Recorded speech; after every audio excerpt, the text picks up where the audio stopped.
अस्सलाम वालेकुम। Welcome to my YouTube channel. मैं हूं नूर। आज मैं आप लोगों के लिए न्यू नॉवल लेकर आई हूं, वो है इविल लव बाय वेंसिया डॉल। चलें स्टार्ट करते हैं एपिसोड नंबर 1। बिस्मिल्लाहिर्रहमानिर्रहीम। ये एक खंडर नुमा जगह है जहाँ चारों तरफ खामोशी और अंधेरे का पहर है, जहाँ ना कोई इंसान ना कोई चरिंद परिंद दूर दूर तक नजर नहीं आता। वही इस खंडर नुमा जगह के अंदरूनी हिस्से में कोई बहुत जोर से चिल्ला रहा था, जिसकी आवाज़ इस मंजर को और खौफनाक जाहिर करती है। फिर अचानक ही इस खामोशी में किसी की गाड़ी की आवाज़ से दखल खलल पैदा होता है। वो गाड़ी एक झटके से खंडर के बाहर हिस्से में रुकती है और गाड़ी का दरवाज़ा खोलकर इसमें से कोई 5 फीट 6 इंच का शख्स निकलता है, जिसने जीन्स की पैंट के ऊपर हुडी डार्क ब्लू हुडी होती है, जबकि चेहरा भी इसमें छुपा होता है। वो गाड़ी से बाहर निकलकर खंडर के अंदरूनी हिस्से की जानिब कदम बढ़ाता है, जहां इसका एक आदमी किसी को कुर्सी से बांधकर बुरी तरह इसके हाथ पर ब्लेड से कट लगाता है। अस्तगफिरुल्लाह। एक तो मेरे आगे ये ऐसे नॉवेल्स पता नहीं क्यों आते हैं। वो इसे देखकर ब्लेड रखकर इसके सामने आता है। बॉस, आप यहाँ क्यों आए हैं? मुझे बुला लेते। उमर इसे देखकर कहता है, मासी। उमर, जो कि इसे कुछ साल पहले एक सड़क पर एक्सीडेंट की वजह से बहुत बुरी हालत में मिला था, और इस एक्सीडेंट के बाद उमर ने इसे इस एक्सीडेंट की वजह बताई थी कि वो अपनी खाला के घर रहता है। मगर जब इसने अपनी खाला को बताया कि वही इनकी बेटी से मोहब्बत करता है और शादी करना चाहता है, तो उन्होंने इनकार कर दिया और इसे घर से जाने का कह दिया और फिर अपनी बेटी की शादी कर दी। वो दोनों हॉस्पिटल में थे जब उमर ने इसे अपनी ज़िंदगी के बारे में बताया, तो इसकी बात सुनकर मुकाबिल ने इसे गौर से देखा। तो क्या तुमने मोहब्बत में नाकामी की वजह से अपनी जान लेने की कोशिश की? इसने हैरानगी से उमर से पूछा। नहीं, मैं बुज़दिल नहीं हूँ। मैं तो बचपन से ही माँ बाप के बगैर रहा हूँ, तो खाला ने ही संभाला था। मगर इनके इस रवैये ने मुझे मजबूर कर दिया अपने साथ ये सब करने पर। उमर गमज़दा लहजे में कहता चुप हो गया था। पर आपको ये सब कैसे पता चला? मैंने खुद सुसाइड करने की कोशिश की, जबकि मेरा जो एक्सीडेंट हुआ है। उमर ने आबरू झुकाकर कुछ याद आने पर हैरानगी से मुकाबिल से पूछा, जबकि वो इसकी बात सुनकर हल्का सा मुस्कुराया। तुम्हें पता है, डॉक्टर ने बताया कि तुमने कोई बहुत ज़्यादा नशावर चीज़ ली थी, यानी ड्रग्स वगैरह। इसे संजीदगी से कहा। मैं अभी यहाँ से जाना चाहता हूँ। आपका बहुत शुक्रिया। उमर ने इसे गौर से देखते कहा। इतनी जल्दी क्या है मिस्टर उमर? सुकून से लेटे रहो। जब तक ठीक हो जाओ तो मुझे मिलना, फिर आराम से बात करेंगे। वो सख्त लहजे में कहता हॉस्पिटल के रूम से बाहर निकला और डॉक्टर को हदायत देकर वहाँ से चला गया, जबकि उमर वहाँ अकेला हैरान और परेशान बैठे ही सोचने लगा कि इस शख्स को मेरा नाम कैसे पता चला। एक हफ्ते बाद जब उमर की हालत बेहतर हुई, तो वो हॉस्पिटल से जाने लगा। जब कुछ गार्ड्स जो कि ब्लैक सूट में मलबूस थे, उन्होंने उमर को ज़बरदस्ती गाड़ी में बिठाया और इसे कहीं लेकर चले गए, जबकि उमर ने मज़ाहमत करते खुद को छुड़वाना चाहा, पर बुरी तरह नाकाम होते खामोश हो गया। फिर कुछ देर के सफ़र के बाद गाड़ी एक शानदार विला के अंदर रुकी, जो कि निहायत ही खूबसूरत होता है। और फिर वहाँ वही गार्ड्स ने उमर को गाड़ी से बाहर निकाला और अंदरूनी दाखिल की तरफ बढ़े। उमर, जो गाड़ी के घसीटने की वजह से चुप करके इनके साथ घसीटता जा रहा था, अंदर का मंजर देखकर 2 मिनट के लिए आंखें झपकाना भूल गया। ये विला जितना बाहर से शानदार मालूम हो रहा था, इससे कई ज़्यादा अंदर से शानदार कि देखने वाले की आंखों को ये मंजर जन्नत जैसा लगे। फिर अचानक कोई शख्स सीढ़ियों से नीचे उतरा, सोफे पर टांग रख के बैठा और गार्ड को इशारा करते जाने का कहा, जिसको समझते गार्ड वहां से चले गए। तो उमर इस शख्स को देखने लगा, क्या जो अपने हर अंदाज शहाना मालूम हो रहा था। अगर वहां खड़े रहकर मेरा एक्सरे हो गया हो तो यहाँ आकर बैठो, मैं तुमसे बात करना चाहता हूँ। वो इसे खुद को देखते पाकर बोला। उमर, जो इसे देखने में मसरूफ था, इसकी आवाज़ सुनकर होश की दुनिया में लौटा और आराम से चलता और सोफे पर इसके साथ आकर बैठा, जबकि वो इसे बैठे देख अपनी बात शुरू कर गया। ज़िंदगी रब का दिया गया बहुत अनमोल तोहफा है। अगर इसे ऐसे ही बर्बाद करने का सोचा है, तो अपनी ज़िंदगी ये किसी अच्छे काम के लिए इस्तेमाल करो, ताकि तुम्हारी ज़ात से ना कि रब खुश हो, बल्कि इस दुनिया में जब भी तुम्हें याद किया जाए तो अच्छे अल्फाजों से याद किया जाए। फैसला अब तुम्हारा है कि क्या करना है। किस रास्ते पर चलते हो या बुराई को अपना कर मौत को गले लगाते हो। ये ना राइटर ने सही नहीं लिखा हुआ। आप लोग कहेंगे कि हर नॉवल में ऐसे कहती है, तो जो मेरे लिसनर्स हैं ना वो लोग खुद भी रीड कर सकते हैं। ये उन्होंने कैसे मतलब 2-3 वर्ड्स को ना कंबाइन करके लिखा हुआ है, जिसकी वजह से मुझे पढ़ने में बहुत मुश्किल हो रही है। वो उमर को देखकर संजीदा लहजे में बोला, जबकि उमर जो इसके अल्फाजों के शहर में खोया हुआ था, इसे चुप करता देख कहता है, मैं क्या करूं, मुझे मुझे नहीं पता कहाँ जाऊं। अब इस दुनिया में मेरा कोई नहीं है जिसके लिए मैं जिंदा रहूं। मेरे लिए काम करोगे तो महंगी कीमत मिलेगी।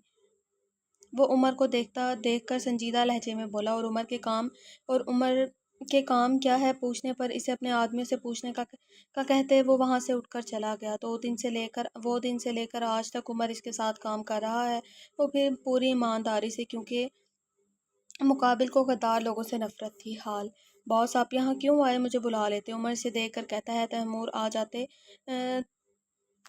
तुम आ जाते, मगर मैं यहाँ इस शख्स को अपनी आंखों के सामने तड़पता देखना चाहता हूँ। वो गुस्से से चिल्लाकर कहता है, जिसकी कुर्सी पर बैठे इंसान डर से कपकपाने लगता है।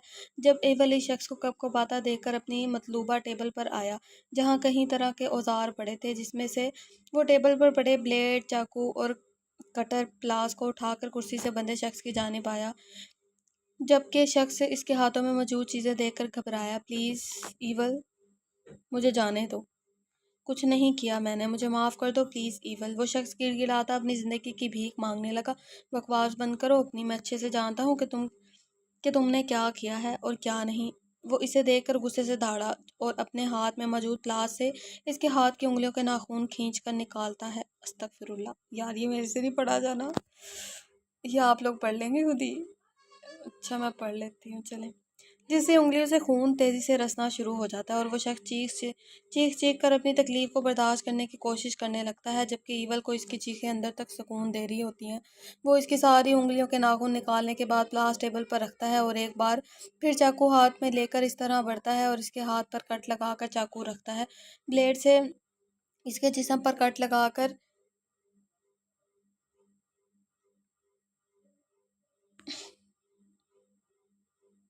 इसकी गर्दन पर फेर देता है। अब ये देखना, इसकी गर्दन, 3 वर्ड्स इकट्ठे लिखे हुए हैं, कोई हाल नहीं है राइटर्स का भी।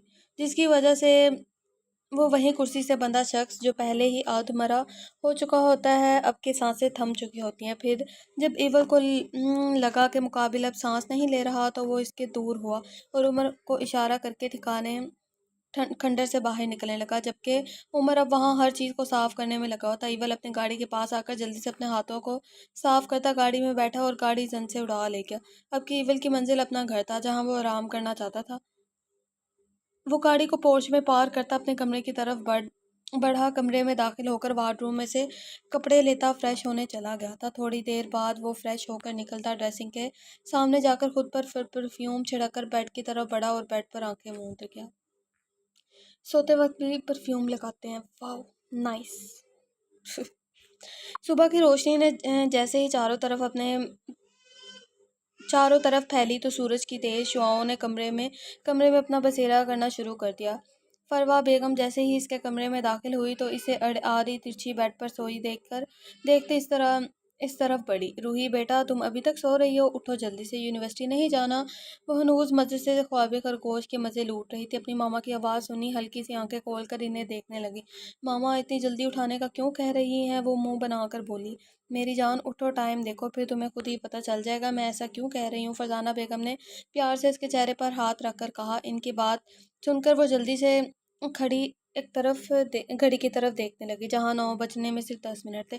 घड़ी को देखकर वो जल्दी से बेड से उतरी। मामा, आपने मुझे जल्दी क्यों नहीं उठाया, आपको पता है ना आज मेरा एक बहुत इंपॉर्टेंट लेक्चर है। वो मुंह बनाकर कहती जल्दी से अपने बालों को कैचर की मदद से बांधती कपड़े लेकर वॉशरूम में चली गई, जबकि फरजाना बेगम अपनी गर्दन को नफ़ी में हिलाते कमरे से बाहर बढ़ गई, क्योंकि नीचे इनके शौहर इन्हीं का इंतज़ार कर रहे थे। वो भी डाइनिंग में आकर इनके सामने वाली कुर्सी खींच कर बैठ गई। क्या हुआ आपको, आप तो रूही को लेने गई थी ना। वो इन्हें अकेले ही आते देखकर पूछने लगे। आपकी लाडली गुड़िया गुड़िया अभी तक सो रही थी, अगर मैं ना उठाती तो आज शायद वो सोती ही रहती। वो अफनान वो अफनान साहब को देखकर बताने लगी, जो कि अपनी बेटी के बारे में सुनकर मुस्कुरा दिए। फरवा बेगम अफनान साहब की खालाजाद थी और दोनों ही एक दूसरे को पसंद करते थे, जिसकी वजह से इनके घर वाले इनकी शादी करा दी थी। और फिर शादी के 4 साल बाद अल्लाह ने इन्हें खुशी की नवीद सुनाई थी, जो कि इन्हें रूही की शक्ल में मिली थी। और वो दोनों ही अपनी इकलौती बेटी रूही पर जान छिड़कते थे। वो इनके घर की रौनक और इनकी ज़िंदगी की अहम खुशी है। रूही जैसे ही नीचे फ्रेश होकर वॉशरूम से बाहर निकली तो जल्दी से ड्रेसिंग के सामने खड़े होकर गौर से खुद को देखने लगी। सफ़ेद दूधिया रंगत, हल्की नीली कान जैसी आंखें, उन पर स्याह उड़ती गिरती पलकों का साया, छोटी सी खूबसूरत नाक और प्यारे से गुलाबी होंठ, और होंठ के दाएं जानिब हल्का स्याह तिल और लंबे काले घने बाल जो हल्के से गोल्डन शेड देते कमर से नीचे जाते थे। वो सादगी में भी बेइंतहा की पुरकशिश लगती थी। वो जब तैयार होती तो गजब ढाती थी, पर इसे तैयार होना पसंद न था। फिर जल्दी से अपने गीले बालों को ड्रायर की मदद से सुखाकर जूड़े की शक्ल दी और स्कार्फ किया। फिर हल्की सी ग्लास अपने गुलाबी होंठों पर लगाकर अपना फिर हल्की सी ग्लॉस सॉरी अपने गुलाबी होंठों पर लगाकर अपना बैग, मोबाइल और ब्लैक रंग की खूबसूरत सी चादर उठाकर अपने कमरे से बाहर निकली। कमरे से निकलकर वो जल्दी से सीढ़ियाँ उतरती नीचे आई, जहाँ इसके मामा बाबा इसका इंतजार कर रहे थे। गुड मॉर्निंग बाबा जानी, वो मुस्कुराकर इन्हें देखकर कहती अपनी चेयर पर बैठकर नाश्ता करती उठी। ओके मामा बाबा, खुदा हाफिज़, और अब मैं लेट हो रही हूँ, शाम को मिलते हैं। वो कहकर बाहर की तरफ बढ़ी, जहाँ गाड़ी और ड्राइवर दोनों ही इसका इंतजार करते। वो गाड़ी का दरवाज़ा खोलकर आराम से पीछे बैठी और ड्राइवर को जल्दी से गाड़ी चलाने का कहती खुद सीट से टेक लगा कर बैठ गई। जबकि ड्राइवर इसके जल्दी कहने पर गाड़ी स्टार्ट करता रोड पर डाल गया था। अभी वो आधे रास्ते में ही थे कि सामने की तरफ से आती कार से बुरी तरह टकराने लगे। कि सामने की तरफ से आती कार ने जल्दी से साइड टर्न लिया, जिसकी वजह से दोनों कार के टक्कर होने से बच गई। जबकि मुकाबिल जो पहले ही आग बगोला हुआ था, अब के गुस्से से गाड़ी से बाहर निकला और मुकाबिल गाड़ी का शीशा बचाने लगा। और वो जो ड्राइवर के अचानक ब्रेक लगाने पर गिरती गिरती बची थी, अब के शीशे बजने की आवाज़ पर ड्राइवर को इशारा किया, जो समझकर वो जल्दी से शीशा नीचे करने लगा। और वो जो गुस्से से खड़ा था, ड्राइवर को शीशा नीचे करते एक ही झटके से गाड़ी का दरवाज़ा खोलकर ड्राइवर को घसीटते हुए बाहर निकाला। जबकि ड्राइवर चुपचाप बाहर आ गया। जब गाड़ी चलानी नहीं आती तो क्यों चलाते हो, घर बैठो अपने। अगर आज मैं टर्न ना लेता तो तुम्हारी वजह से मेरी जान भी खतरे में जा सकती थी। वो गुस्से से दारा, सॉरी सर प्लीज़। वो भी ड्राइवर यही कहता है कि वो जल्दी से गाड़ी का दरवाज़ा खोलकर बाहर आती है और अपने सामने एक ब्लैक पैंट कोट में मलबूस शख्स को देख कर कहती है, सॉरी प्लीज़, जल्दी के चक्कर में हो गया। आप प्लीज़ ड्राइवर को छोड़ दें। वो जो बात करने की घर से गाड़ी से निकली थी, मुकाबिल को ड्राइवर का कॉलर पकड़ देख जल्दी से घबराती बोली। जबकि वो जो ड्राइवर से बात कर रहा था, अचानक अपनी पुश्तैन उस्मानी और प्यारी सी आवाज़ सुनकर पलटा, और जैसे ही पलटा तो अपने सामने खड़ी लड़की को देखता रह गया, जिसने जीन्स की पैंट के ऊपर लाइट पिंक कलर की कुर्ती, जो कि फुल स्लीव्स थी, सर स्कार्फ से ढका हुआ था और अपने इर्द गिर्द चादर अच्छे से कवर की हुई थी, जिससे इसकी खूबसूरती निखर रही थी। वो बेसाख्ता कुछ देर आंखें झपकाना भूल जाता है, जबकि वो इस शख्स के ऐसे देखने पर बुरी तरह कंफ्यूज हो रही थी, इसलिए इसे अपनी तरफ मुतवज्जा करती है। सॉरी प्लीज़, आप ड्राइवर को छोड़ दें। वो सहमी सी इनकी नज़रों से घबरा कर कहती है, जबकि वो इसे देखने में मसरूफ़ था। इसकी आवाज़ सुनकर सर को झटकता है। ठीक है, लेकिन इस तरह ड्राइव करने से ना सिर्फ आपको चोट लग सकती थी, बल्कि मेरे अलावा अगर यहाँ कोई और गाड़ी होती तो उससे भी नुकसान होता। आपको इतनी तेज़ गाड़ी नहीं चलानी चाहिए, वो भी टू वे पर। वो इसे देखकर समझाने के अंदाज से बोला और अपनी बात के इख्तिताम पर इसे खामोशी से देखने लगा। जी आप ठीक कह रहे हैं, हम नेक्स्ट टाइम ध्यान रखेंगे। वो उसकी बात सुनकर शर्मिंदगी से सर झुकाकर बोली और जाकर गाड़ी में बैठ गई।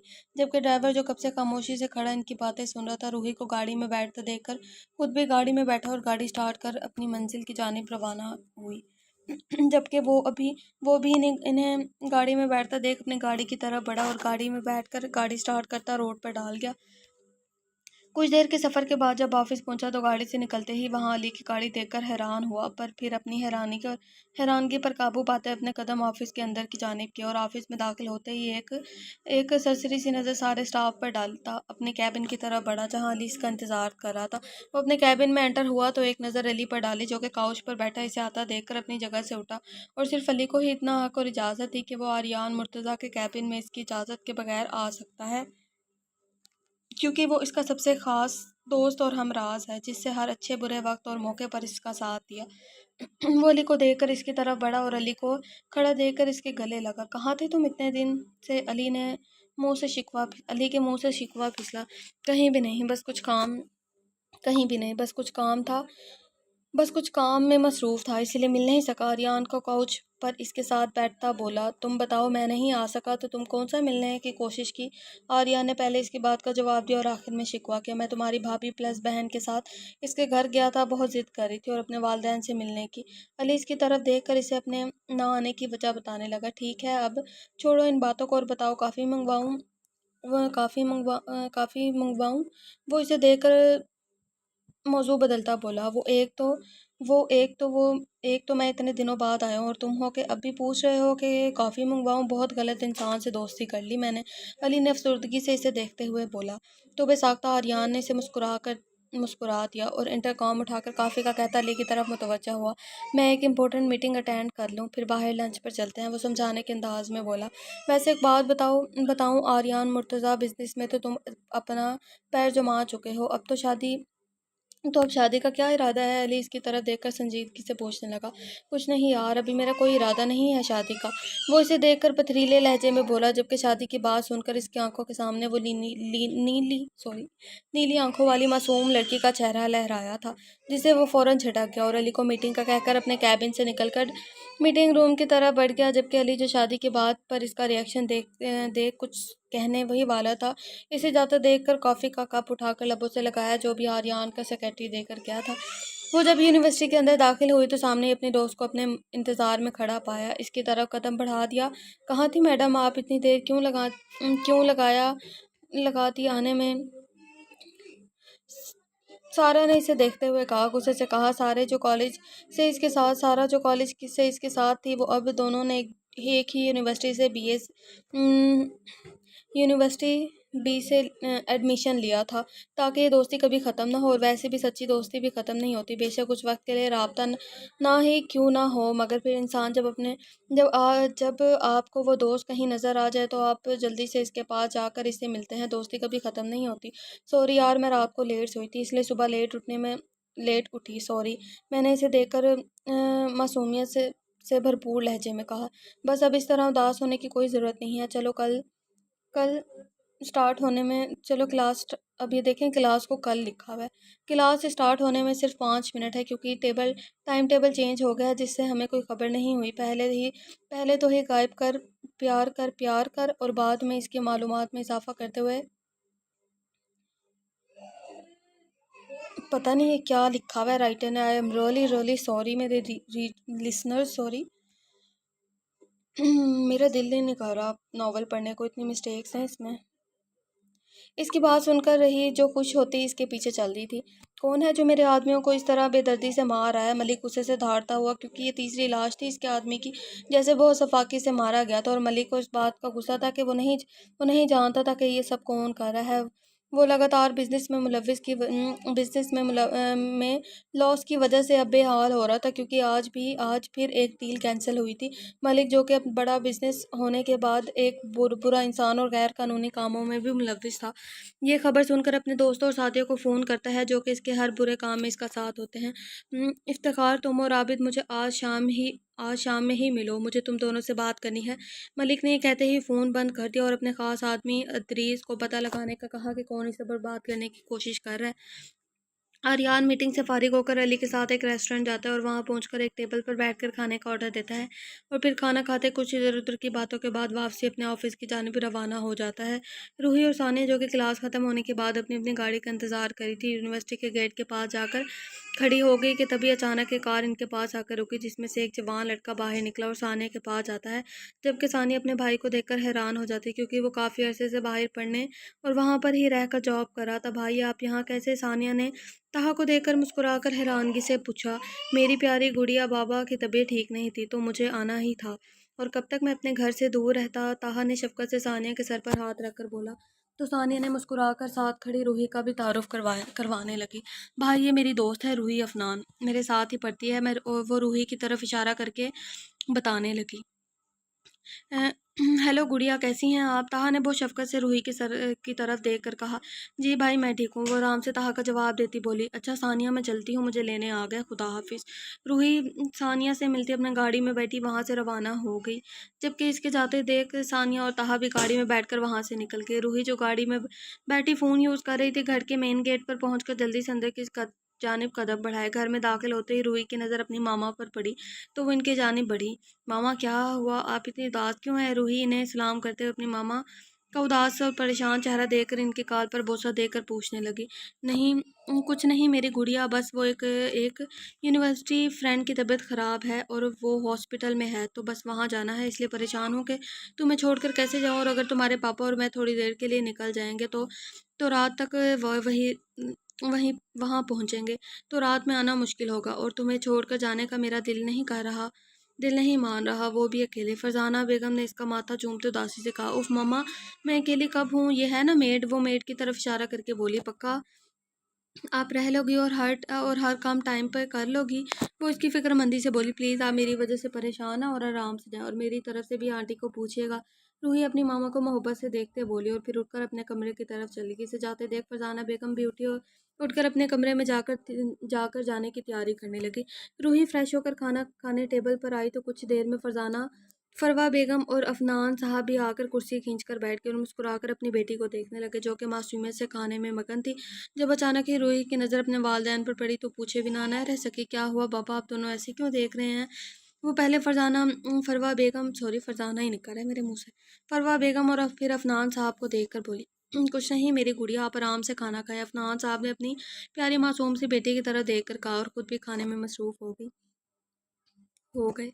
कुछ देर में खाना खाकर फरवा बेगम और अफनान साहब रूही को मिलते इसे ढेर सारी हदायत देकर घर से रवाना हुए, और वो अपनी मामा बाबा के जाने के बाद अपने रूम में जाकर बेड पर बैठकर पढ़ने लगी, और पढ़ते पढ़ते कब वो नींद की वादियों में खो गई इसे पता ही नहीं चला। तहा और सानिया गाड़ी में बैठे भी एक दूसरे से हल्की फुल्की बातें कर रहे थे कि इसी असना में वो घर पहुंचे। सानिया ने गाड़ी से अपना बैग निकाला और घर के अंदर बढ़ गई। घर के अंदर आकर पहले अपनी मामा को सलाम किया, फिर अपने बाबा का पूछते अपने कमरे में आई। वो कमरे में आकर फ्रेश हुई और नीचे आकर डाइनिंग टेबल पर खाना खाने लगी, और फिर कुछ ही देर में सानिया की मामा महविश बेगम और बाबा अनवर साहब और ताहा डाइनिंग टेबल पर मौजूद थे। मैं क्या कहता हूँ कि अब हम सानी की शादी कर देते हैं, ताहा ने संजीदा से लहजे में कहा, तो सानिया का मुंह पर जाता हाथ रुक गया। भाई अभी मैं पढ़ रही हूँ, और प्लीज़ अब आप मुझे इस टॉपिक से तंग करना बंद कर दे, सानिया ने चिढ़ते मुंह बनाकर कहा, तो इसे इस तरह चिढ़ते देखकर सब मुस्कुरा दिए, क्योंकि सब जानते थे कि ताहा सानिया को बचपन से ही ऐसे तंग करता है।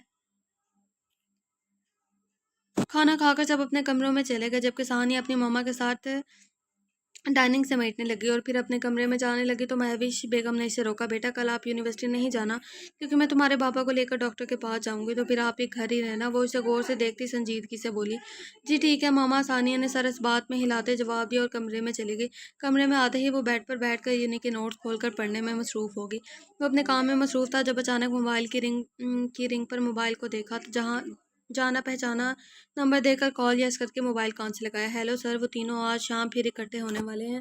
दूसरी तरफ से किसी शख्स की आवाज़ गूंजी, जबकि इसकी बात सुनकर रिविल के माथे पर ढेरों बल नुमाया हुए थे। ओके, मिलने दो इन्हें आज, मगर इन पर कड़ी नज़र रखो, वो कहाँ जाते हैं, क्या करते हैं, और आज शाम में इनकी सारी गुफ्तगू सुनना चाहता हूँ। वो आज जहाँ पर मिलने वाले हैं इसी जगह पर कैमरे सेट करवा दो, एविड और एड्रेस वो ये और ऑडियो डिवाइस भी। वो ये कहकर फ़ोन बंद करके वापस काम में मसरूफ़ हो गया, जबकि दूसरी जानिब शाहवेज़ फ़ोन को घूर कर रह गया। शाहवेज़, जो कि एक हैकर और जासूसी करने में माहिर था, जिसकी वजह से ईवल ने इसे अपने साथ डेढ़ साल से रखा हुआ था। शाम के साए साए ढले तो वो भी ऑफिस से बाहर निकला, और गाड़ी के पास आते ही गार्ड ने इसके लिए पीछे का दरवाज़ा खोला, तो विनय हाथ के इशारे से मना करता खुद ड्राइविंग सीट पर बैठा कार स्टार्ट करता रोड पर डाल गया, जबकि गार्ड की गाड़ी भी पीछे ही मौजूद थी। वो ड्राइव करता नजरें रोड पर डाले सामने खामोश वीरान रास्ते को देखता म्यूजिक प्ले ऑन कर गया, तो बेसाख्ता ही म्यूजिक सुनते एक लड़की का साया आंखों के पर्दों पर लहराया। ब्यूटीफुल डॉल, वो जेरे लब बड़बड़ाया, जबकि इसे इस नाम से नवाजते वो खुद भी हैरान था, और फिर कुछ सोच कर म्यूजिक ऑफ कर दिया। फिर कुछ देर बाद वो घर में एंटर हुआ तो एक नज़र ससरी सी चारों तरफ डालता अपने रूम की जानिब बढ़ गया। रूम में आकर वार्डरूम में कपड़े लेकर फ्रेश हुआ और इंटरकॉम को उठाकर मेड को कॉफ़ी बनाने का कहा, जो अगले ही लम्हे इसके हाथ में मौजूद थी। कॉफ़ी पीकर फ़ोन और गाड़ी की चाबियां उठाते वो घर से बाहर निकल गया, और कुछ ही देर में वो एक खूबसूरत से फ्लैट के सामने मौजूद था। गाड़ी से निकल कर अंदर दाखिल हुआ तो शाहवेज जो सिस्टम ऑन करके इसी के इंतज़ार में बैठा था, इसे आता देखकर मुस्कुराया, जबकि मुकाबिल संजीदा चेहरा लिए किसी को भी अपना दीवाना करने में एक पल ना लगाता था। वो अपनी जगह पर बैठा और शाहवेज को इशारा किया। अभी वो आए नहीं, मगर मिलने का इरादा यहीं का है। शाहवेज ने इसके इशारे को समझकर कहा तो वो सर हिला गया। तो शाहवेज ने हेडफोन्स इसकी तरफ बढ़ाया और स्क्रीन को थोड़ा जूम किया। ये फ्लैट शाहवेज का है, जहाँ वो अपने हिसाब से अपने कामों को सरंजाम देता है। ये फ्लैट 3 कमरों पर मुश्तमिल था, जिसमें से एक कमरा लॉक, जबकि दूसरे कमरे में शाहवेज खुद रहता और तीसरे कमरे में अपने काम के लिए इस्तेमाल करता, जहाँ वो दोनों एलसीडी के सामने चेयर पर बैठे स्क्रीन की तरफ मुतवज्जा थे और फिर अगले ही लम्हे दोनों सीधे होकर बैठे।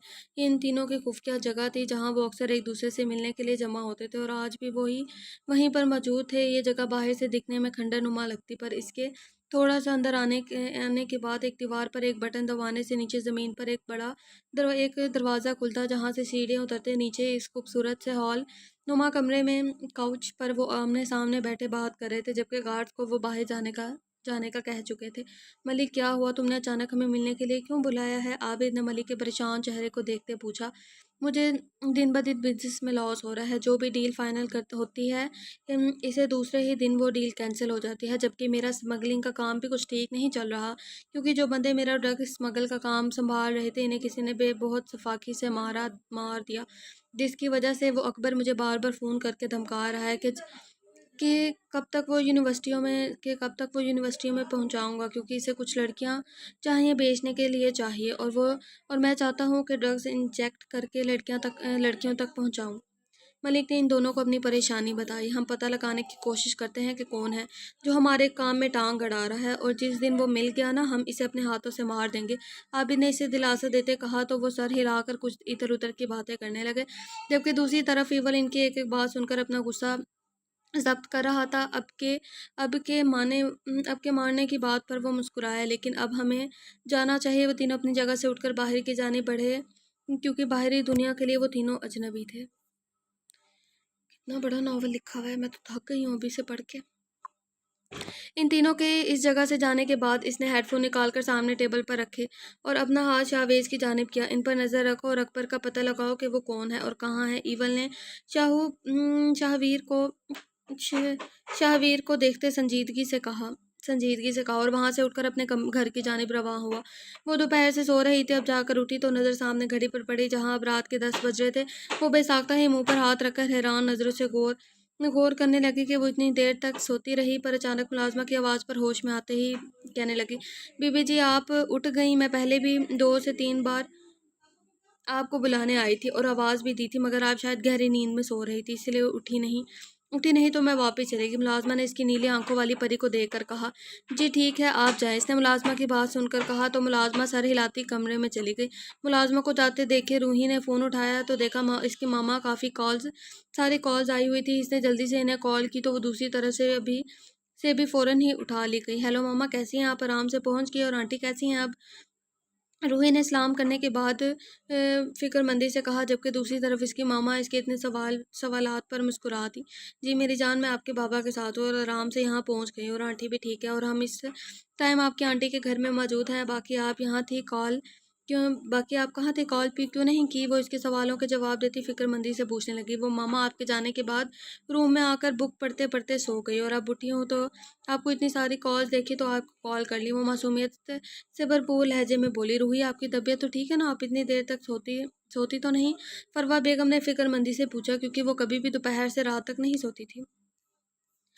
जी जी मामा, मेरी तबीयत ठीक है, बस ऐसे ही। शायद आप मेरी फ़िक्र मत करें और अपना बहुत सारा ध्यान रखिएगा। जी मामा, मेरी तबीयत ठीक है, बस ऐसे ही। शायद आप मेरी फ़िक्र मत करो और अपना बहुत सारा ध्यान रखिएगा। खुदा हाफिज़। रूही मुस्कुरा कर बोली, ओके मेरी गुड़िया, आप भी अपना ख्याल रखिएगा। खुदा हाफिज़। फरवा बेगम ने मोहब्बत से कहते फ़ोन बंद करके साइड टेबल पर रख दिया, क्योंकि वो इस वक्त अपनी दोस्त के घर मौजूद थी। क्या हुआ? कैसी है मेरी परी? अफनान साहब ने इन्हें फ़ोन रखते देखकर फ़िक्रमंदी से पूछा। जी ठीक है, बस अभी उठी है सोकर, तो हमारी इतनी कॉल्स देखकर परेशान हो रही थी। फरजाना बेगम ने पास बैठी फरजाना बे सॉरी फरवा बेगम ने इन्हें देखकर थोड़ी सी वजाहत दी। ठीक ठीक, आप आराम करें, हम कल जल्द से जल्द ही वापस घर के लिए निकलेंगे। अफनान साहब ने इन्हें अपने पास बैठी फरवा बेगम से कहा तो वो मुस्कुरा कर लेट कर आंखें मूंद गई। रूही ने फ़ोन बंद किया तो जल्दी से बेड से उतरकर फ्रेश होकर नीचे किचन की तरफ आई और अपने लिए खाना गर्म किया, जो कि इसने सोने से पहले मेड को बनाने का कहा था। गर्म करके डाइनिंग टेबल पर बैठकर खाना खाने लगी, जब अचानक इसे खाली घर को देखकर खौफ महसूस हुआ तो अपने मोबाइल पर कार्टून वीडियो प्ले करके देखने लगी और फिर जल्दी से खाना खाकर बर्तन समेटकर अपने कमरे में चली गई। कमरे में आकर आज के सारे लेक्चर्स रिकॉर्ड किए और फिर इन्हें रीड करने में मसरूफ़ और फिर से नींद की वादियों में डूब गई। जबकि एक तरफ बेड पर नोट्स पड़े थे, जो इनके ऊपर अपना हाथ रख के आड़ी तिरछी सो रही थी। वो जब सुबह सोकर उठा तो घड़ी पर टाइम देखकर फ्रेश होने चला गया। तैयार होकर डाइनिंग टेबल पर जाकर बैठा तो इसे देखकर एक खातून ने जल्दी से इसके लिए नाश्ता लगाया, तो वो एक नज़र इन्हें देखकर नाश्ता करने लगा। अब आपके बेटे की तबीयत कैसी है? वो नाश्ता करते नॉर्मल से अंदाज में पूछ रहा था। जी वो ठीक है साहब, आपका बहुत शुक्रिया मदद करने के लिए, वो मुतशक्कराना लहजे में बोली। तो वो इन्हें देखने लगा, फिर नाश्ता करके उठकर बाहर की जानिब चल दिया। पोच में आते गाड़ी में बैठा, वहाँ और गाड़ी भगा ले गया। गाड़ी अपनी मंजिल की जानिब रवां थी जब कुछ सोचकर वो गाड़ी का टर्न दूसरी तरफ मोड़ गया। कुछ देर बाद अपनी मतलूबा जगह पर गाड़ी रोककर गाड़ी से उतरा और इतराफ में देखा, जहाँ इस वक्त भी वीराना था। फिर अपने कदम अंदर की जानिब बढ़ा दिए। ये वही जगह थी जहाँ न जाने कब तक बैठे वो अपना दिल जलाता रहता था, और आज फिर इसे ये जगह बहुत याद आ रही थी। कुछ तल्ख यादों के साथ वहाँ वीरानियों में जाकर एक पुरानी कुर्सी पर बैठकर आंखें मूंद गया। भाई प्लीज़, भाई मुझे माफ़ कर दें, मुझसे गलती हो गई, भाई मुझे इस दरिंदे से बचा ले, वो मुझे छोड़ेगा नहीं, प्लीज़ भाई कुछ करें। वो मन्नत भरे लहजे में अपने भाई के सामने गिड़गिड़ा रही थी। हमारा तुमसे कोई वास्ता नहीं है, तुमने अपनी मर्ज़ी से ये राह चुनी है, इसीलिए अब भुगतो और चली जाओ यहाँ से, हमसे तुम्हारा कोई रिश्ता नहीं है, जाओ। वो नफरत से चेहरा फेर गया। ये तल्ख माजी याद आने पर इसने अपनी आंखें एक झटके से खोली और वहाँ से बाहर निकलकर अपनी गाड़ी के पास आ गया। इसके जितने भी ख़ास आदमी इसके साथ थे, सब में मुलविस हैं, पता लगवाओ और इसके लिए तोहफ़ा भेजने की तैयारी करो। वो फ़ोन पर अपने ख़ास आदमी से सर्द लहजे में बोला और तोहफ़े से मुराद लाश भेजना था। वो फ़ोन रख कर गाड़ी में बैठकर वहाँ से निकल गया। वो उठी तो अपनी चीज़ें समेटने लगी और फिर फ्रेश होकर जल्दी से तैयार हुई। आज पता नहीं क्यों एक तो ये आ जाते हैं, सॉरी।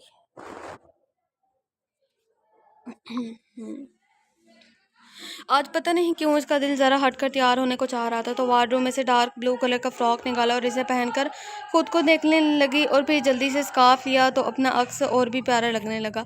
वो अपना सामान उठाकर नीचे जाकर नाश्ता किया और जूस पीकर बाहर जाने लगी कि मुलाजमा को बुलाया।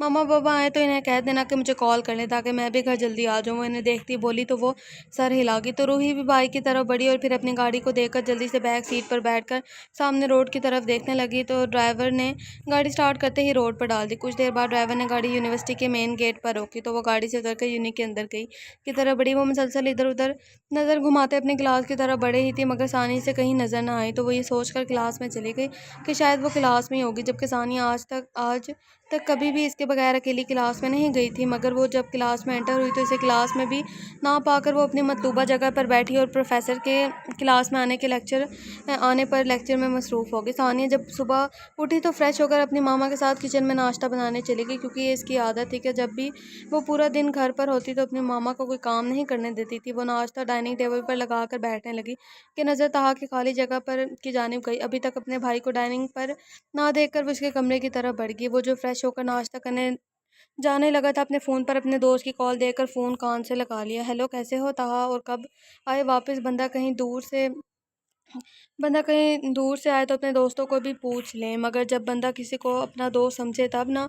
शाहवेज़ एक ही रो में न जाने कितनी बातें कर गया था, जबकि ताहा इसकी बातें सुनता मुसलसल मुस्कुरा रहा था। अब बोल भी या गूंगा हो गया है? शाहवेज़ मुसलसल खामोशी महसूस करता चिढ़कर बोला था। ना ही मैं गूंगा हूँ और ना ही मैं तुम्हें अपना दोस्त मानने से इनकारी हूँ, ताहा ने मुस्कुराते हुए जवाब दिया। वो आज काफ़ी अरसे बाद इससे बात कर रहा था। तुम सुनाओ, कैसे हो और कब आ रहे हो मिलने? ताहा ने पूछा। मैं ठीक हूँ और तुमसे मिलने के बाद और हो जाऊँगा, वो खुशदिली से बोला। मिलने मैं नहीं आऊँगा, मैं नहीं तुम आओगे, वो संजीदगी से बोला। तो एक तो वो इतनी देर बाद वापस आया था और फिर मिलने के लिए भी इसे ही बुला रहा था। यार मैं नहीं आ सकता, तुम घर आ जाओ, मुझे तुमसे बहुत ज़रूरी बात करनी है, ताहा ने थोड़ी परेशान से लहजे में कहा। तो वो आगे से इनकार ना कर सका। ठीक है, शाम को मिलते हैं। शाहू ने फिर ये कहते ही फ़ोन बंद कर दिया। जो ताहा भी फ़ोन रख कर पलटा तो सानिया को खड़ा पाया। क्या हुआ सानिया, आप ऐसे क्यों खड़ी हैं? ताहा ने सानिया को सोचों में गुम खड़ा पाकर पूछा। इसे वो कुछ गुमसुम सी लगी थी। भाई वो कुछ नहीं, आपको नाश्ते के लिए बुलाने आई थी, तो आपको फ़ोन पर मसरूफ़ देखकर इधर ही रुक गई। मामा बाबा नाश्ते पर हमारा इंतज़ार कर रहे होंगे और आपने मामा के साथ हॉस्पिटल भी जाना है, वो इसे याद करवाने लगी। तो वो मुस्कुराकर डाइनिंग टेबल की जानिब चल पड़ा।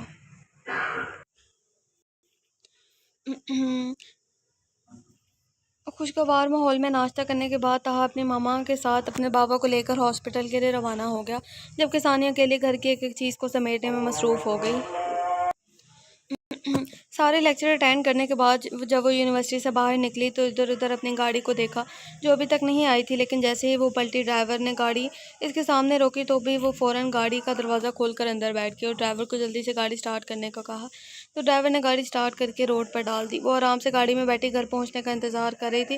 गाड़ी को रुकता देखकर जल्दी से ड्राइवर की तरफ देखा। क्या हुआ अंकल, घर आ गया? वो नज़र इधर उधर दुराती पूछने लगी। इसे सुबह से अजीब सी बेचैनी हो रही थी। नहीं बेटा, पता नहीं आगे कुछ लोग किसी को बुरी तरह से पीट रहे हैं, ड्राइवर ने सामने का मंजर देखते इसे बताया। लेकिन रूही ये सुनती परेशानी से पहले ड्राइवर को और फिर बाहर देखती गाड़ी का दरवाज़ा खोलकर बाहर निकली, जहाँ सामने ही दो लोग मिलकर किसी शख्स को बुरी तरह से पीट रहे थे और ज़मीन पर पड़ा वो शख्स भी खून से लथपथ था।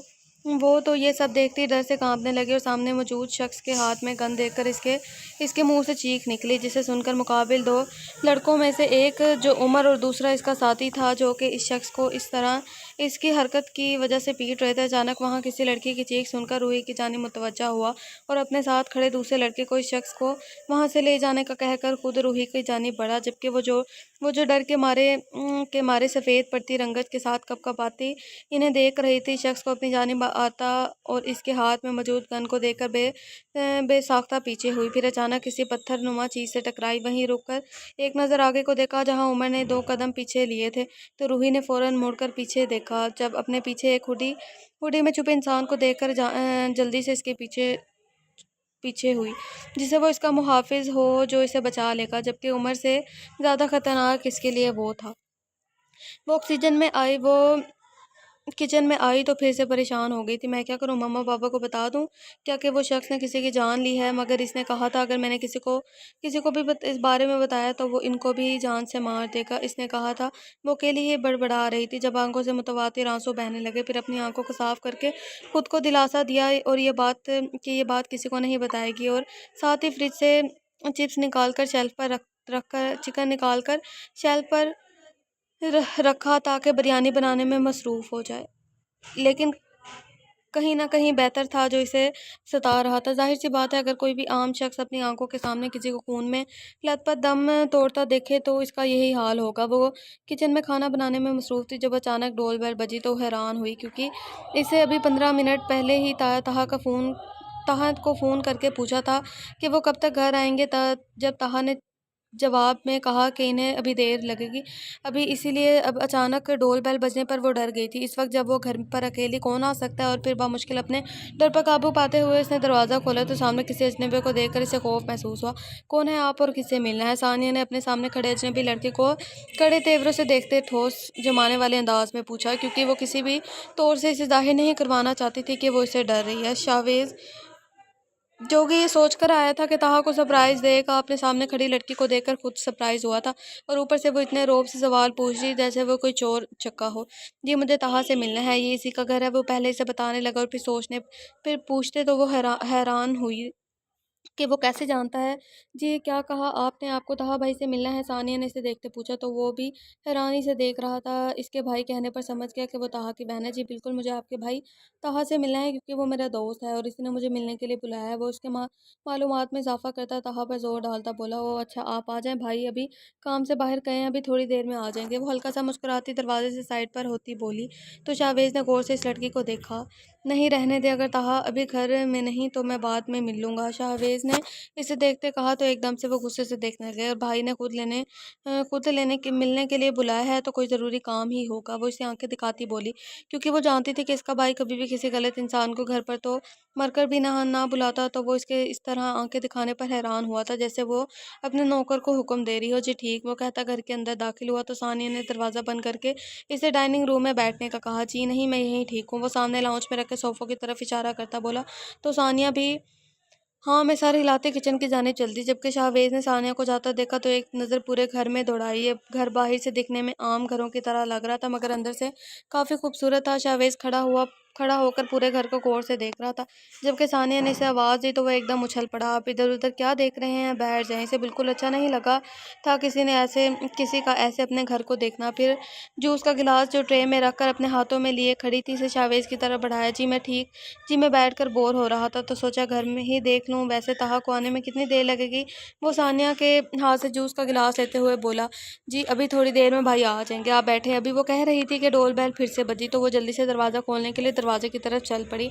दरवाज़ा खोलते ही सामने अपने वालिदैन और भाई को पाया तो जल्दी से हटी और कि वो अंदर दाखिल हो सकें। जैसे ही वो घर में दाखिल हुए किसी अनजान लड़के को देखकर हैरान हुए थे, लेकिन इनकी ये परेशानी ताहा ने दूर कर दी थी। शाहवेज़ तुम यहाँ, वो ये कहता इसकी तरफ बढ़ा तो शाहवेज़ जो जूस में मगन था ताहा की आवाज़ सुनकर गिलास शीशे की टेबल पर रखा और उठकर इसकी तरफ बढ़ा तो वो आपस में बगलगीर हुए। वो दोनों एक दूसरे से अलग हुए तो शाहवेज़ भी ताहा के वालिदैन को सलाम करके इनके इनके इन सब के साथ बैठ बातें करता वहीं बैठ गया।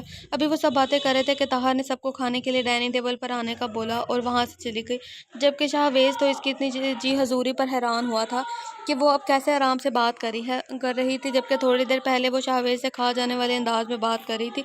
लेकिन मैं आप सब लड़कियों से यही कहूँगी कि इन्हें भी सानिया की तरह दिलेरी से किसी भी गैर से बात करनी चाहिए कि सामने वाला इसके लहजे से ही डर जाए और दोबारा से इधर उधर की बात ना करें। जबकि माशरे में अगर लड़की किसी गैर से नरमी से बात करे तो सामने वाला समझता है कि ये लड़की बहुत कमज़ोर है। इसलिए मैं आपसे यही कहूँगी कि जब किसी गैर से बात करें तो अपना लहजा इतना तल्ख बना लें कि सामने वाला दोबारा आपसे बात करते वक्त 100 नहीं बल्कि 1000 मरतबा सोचे। सानिया की किचन की तरफ जाने पर ताहा अपनी जगह से उठा और शाहवेज़ को भी खाना खाने के लिए उठाने का कहा, मगर शाहवेज़ ने इनकार कर दिया। क्या कहा तुमने? तुम्हें खाना नहीं खाना? ठीक है, मैं भी आज भूखा ही रहूँगा, चाहे कुछ भी हो जाए। ताहा ने शाहवेज़ के इनकार पर चिढ़कर कहा तो शाहवेज़ ने एक बार फिर से इनकार किया तो इस मर्तबा ताहा ने भी इसकी शामत लाने का सोचा। यार तू ऐसे शर्मा रहा है जैसे अपने दोस्त के घर नहीं बल्कि ससुराल में बैठा हो। वो थोड़ा संजीदगी से बोला तो इसकी बात सुनकर शाहवेज़ के चेहरे पर मुस्कुराहट आई। खुदा ना करे कहता मेरा साला बने, वरना रोज़ ही मेरी शामत होगी। शाहवेज़ भी इसे तंग करने में कोई कसर ना छोड़ना चाहता था। चलो अब उठो और मेरे साथ खाना खाओ। ताहा ने इसे उठाते कहा तो वो भी ना चाहते हुए उठ पड़ा और दोनों ही डाइनिंग टेबल की तरफ बढ़ गए। जब सामने को खाना खाते हुए अचानक किसी की नज़र तपिश महसूस हुई तो इसने शाहवेज़ की तरफ देखा तो वो खाना खाने के साथ साथ इसे ही देख रहा था। तो वो जल्दी से खाना खाए बिना ही वहाँ से उठकर किचन में चली गई। तो शाहवेज़ को बुरा लगा कि इसकी वजह से इसने खाना ठीक से नहीं खाया, लेकिन चुप करके खाने में मसरूफ़ रहा क्योंकि वो चाहकर भी कुछ नहीं कर सकता था। फिर अचानक मैसेज ट्यून बजी तो इसने मोबाइल सामने किया तो मैसेज देखकर इसके चेहरे की हवाइयाँ उड़ी थी, लेकिन खुद को नॉर्मल रखने की कोशिश करने लगा। जबकि ताहा की नज़र इस पर पड़ी तो इसे परेशान देखकर वो पूछे बगैर ना रह सका। क्या हुआ शाहवेज़, तुम कुछ परेशान लग रहे हो? कुछ नहीं, बस एक ज़रूरी काम है तो मुझे जाना होगा, फिर जल्दी ही मिलेंगे। वो ये कहता साथ ही अपनी गाड़ी से उठ खड़ा हुआ तो ताहा भी अपनी जगह से उठा और फिर वो शाहवेज़ को दरवाजे तक छोड़ने के लिए आया तो शाहवेज़ इससे मिलकर गाड़ी में जा बैठा और गाड़ी जन से भगा ले गया, क्योंकि ये तो वो भी समझ चुका था कि जिसका मैसेज है इसका दिमाग ख़राब हुआ हुआ है, तभी इसने मुझे मैसेज किया है। वो जब इस लड़की को छोड़ कर आया था इसे उमर पर बहुत गुस्सा आ रहा था कि वो कैसे इतना बेवकूफ़ हो के वो लड़की को डराने की बजाय इसे मारने वाला था। वो गाड़ी में बैठा न जाने कब से गाड़ी रोड पर दौड़ा रहा था। जब अपनी मतलूबा जगह पर आकर इसने गाड़ी रोकी तो उमर जो अंदर अपनी शामत आने पर परेशान हो रहा था कि इतने ही में एवल अंदर दाखिल हुआ तो उमर को इसकी आंखों से ही खौफ आने लगा कि न जाने क्या करेगा। बॉस, वो ड्राइवर को मैंने समझा दिया है मगर अभी छोड़ा नहीं। मैंने सोचा आपसे पूछ लूँ, फिर इसे छोड़ूंगा। इसकी बात सुनकर इवल ने इसी खंडर के अंदरूनी हिस्से में जहाँ 3-4 कमरे बने हुए थे वहाँ कदम बढ़ा दिए। एक कमरे में जाकर दरवाज़ा खोला तो सामने की तरफ बढ़ा तो वो शख्स ने सर उठाकर देखा तो सामने शख्स को जैसे रूही के साथ देखा था। इसे अपने सामने देखकर घबरा गया। मैं किसी को कुछ नहीं बताऊँगा, मुझे जाने दो। रूही बेटी कहाँ पर है? इन्हें भी जाने दो, हम किसी से कुछ नहीं कहेंगे। वो डर से सफ़ेद पड़ता अपने सामने मौजूद ईवल से बोला, क्योंकि वो जानता था कि रूही बहुत मासूम है और इसे कुछ हो गया तो इसके माँ बाप तो जीते जी मर जाएंगे। जबकि वो इसकी बात सुन रहा था। इस लड़की का नाम रूही सुनकर जाने क्या सोचकर दोबारा दोहराया, रूही, इस लड़की का नाम रूही है। वो अपने सामने मौजूद कुर्सी से बंधे शख्स से पूछने लगा तो इसने जल्दी से अपना सर हिला दिया। जाने दो इसे उमर। अब वो उमर की जानी मुतवज्जा हुआ। लेकिन अगर तुमने या इस लड़की ने किसी को कुछ भी बताया तो मैं तुम दोनों को जान से मार दूंगा और तुम जा सकते हो, लेकिन अब मेरी नज़र तुम दोनों पर ही रहेगी, हर वक्त हर पल। और हाँ, वो लड़की अपने घर में है, ठीक है। इवल इस शख्स को सर्द लहजे में वार्न करता हुआ वहां से दूसरे कमरे में जाकर मोबाइल पर मसरूफ़ हो गया। वो ड्राइविंग वो ड्राइव वो ड्राइवर अब वहां से जा चुका था। जब उमर ईवल के सामने आकर खड़ा हुआ तो ईवल ने शोलाबार नज़रों से देखा, जिससे डरकर उमर फौरन नज़रें झुका गया। अगर मैं वहां आता तो क्या तुम इस लड़की को मार देते? वो उमर से सवाल कर रहा था, जबकि उमर के गिल्टी उभरी थी। बॉस, मैं बस इसे डरा रहा था, वो सर झुकाकर बोला। उमर, तुम्हारा हाथ ट्रिगर पर था, मैं बीच में ना आता तो अब तक वो मर चुकी होती। वो गुस्से से सर्द लहजे में धाड़ा और उसकी आवाज़ से इस खंडर में गूंज रही थी। बॉस, हमारे काम के बीच आने वाले को मारने के लिए हमें ऑर्डर्स हैं। उमर ने सर नज़र उठाकर वजाहत दी, जब ईवल ने कुर्सी से उठे एक जोरदार पंच उमर के मुंह पर दे मारा, जिससे पल में उमर के नाक से खून रिसने लगा और वो दर्द से आंखें मीच कर दर्द को बर्दाश्त करने लगा। ऑर्डर्स देने वाला मैं खुद हूँ उमर, शायद तुम भूल रहे हो, और मैं ये ऑर्डर्स दी हैं कि अगर कोई जानबूझकर हमारे काम के बीच में आए तो इसे मार दो। ये नहीं कि किसी मासूम को मार दो। वो अपनी बात के शुरू में जहाँ गुस्से से गिराया, आखिर में लहजा नरम हुआ था, समझाने वाला। सॉरी बॉस, मैं ध्यान रखूंगा, दोबारा और दोबारा कोशिश करूंगा कि आपको शिकायत का मौका ना दूं। उमर ने इसके लहजे को नरम महसूस करके कहा तो इसने सर को खम दे दिया। बॉस, मगर हमें इस लड़की पर नज़र रखनी चाहिए, क्योंकि मुझे वो काफ़ी डरपोक लगी है, और ये ना हो कि वो किसी को बता दे। उमर ने इसे बताना ज़रूरी समझा, जिसे सुनकर इवल की नज़रों के सामने वो मंजर लहराया जब वो रूही के चेहरे पर अपनी उंगलियां पे रहा था, तो कैसे इसने अपने कपकपाते हाथ से इसका हाथ पीछे किया था। जब इवल ने खोए हुए अंदाज में हाँ में सर हिलाया, जबकि होंठ भी एक किनारे से मुस्कुराए थे। मगर शायद इवल आज होश में नहीं था। इसे अब तक इसके हाथ का नरम लम्स अपने पुष्ट पर महसूस हो रहा था। लगता है मैं मोहब्बत की नज़र हो गया हूँ। इसकी एक झलक देखकर इसे अपने दिल में बसा गया हूँ। वाह, क्या मुस्कुराहट है! मगर किसी को सोच कर मुस्कुराया जा रहा है, हमें भी बताओ। वो जो सोचों में गुम था। शाहवेज़ की शरीर आवाज़ सुनकर होश में आया और इसकी तरफ देखा तो वो फ़ौरन चुप हो गया। मैंने यहाँ तुम्हें अपनी मुस्कुराहट दिखाने के लिए नहीं, बल्कि तो कोई बात करने के लिए बुलाया है, वो संजीदगी से बोला। ठीक है शाहवेज़, इसका संजीदा अंदाज देखकर फ़ौरन संजीदा हुआ और पास पड़ी कुर्सी पर बैठ गया। जब ईवल ने बात शुरू की थी, तुम कहाँ थे? ईवल ने पहले सवाल ही शाहवेज़ की तरफ देखकर कहा तो वो गड़बड़ाया।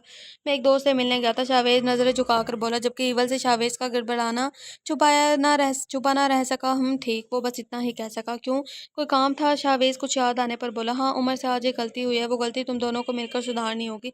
ईवल उमर को गुस्से से देखता बोला तो शाहवेज़ ने सर में हाँ में हिलाया इसे जब इसने वो शुरू किया। शाहवेज़, एक जगह जाकर कैमरा हैक करने हैं और आज की रिकॉर्डिंग डिलीट करनी है। इवल संजीदगी से कहता अपनी जगह से उठा और इसके बारे में किसी को कानो कार खबर नहीं होनी चाहिए। कौन सी जगह है? इसने तजस्सुस से पूछा। वो सब तुम्हें उमर बता देगा और तुम दोनों अपनी आंखें 24 घंटे खोल कर रखो, मुझे गलती का मौका ना दे मिले।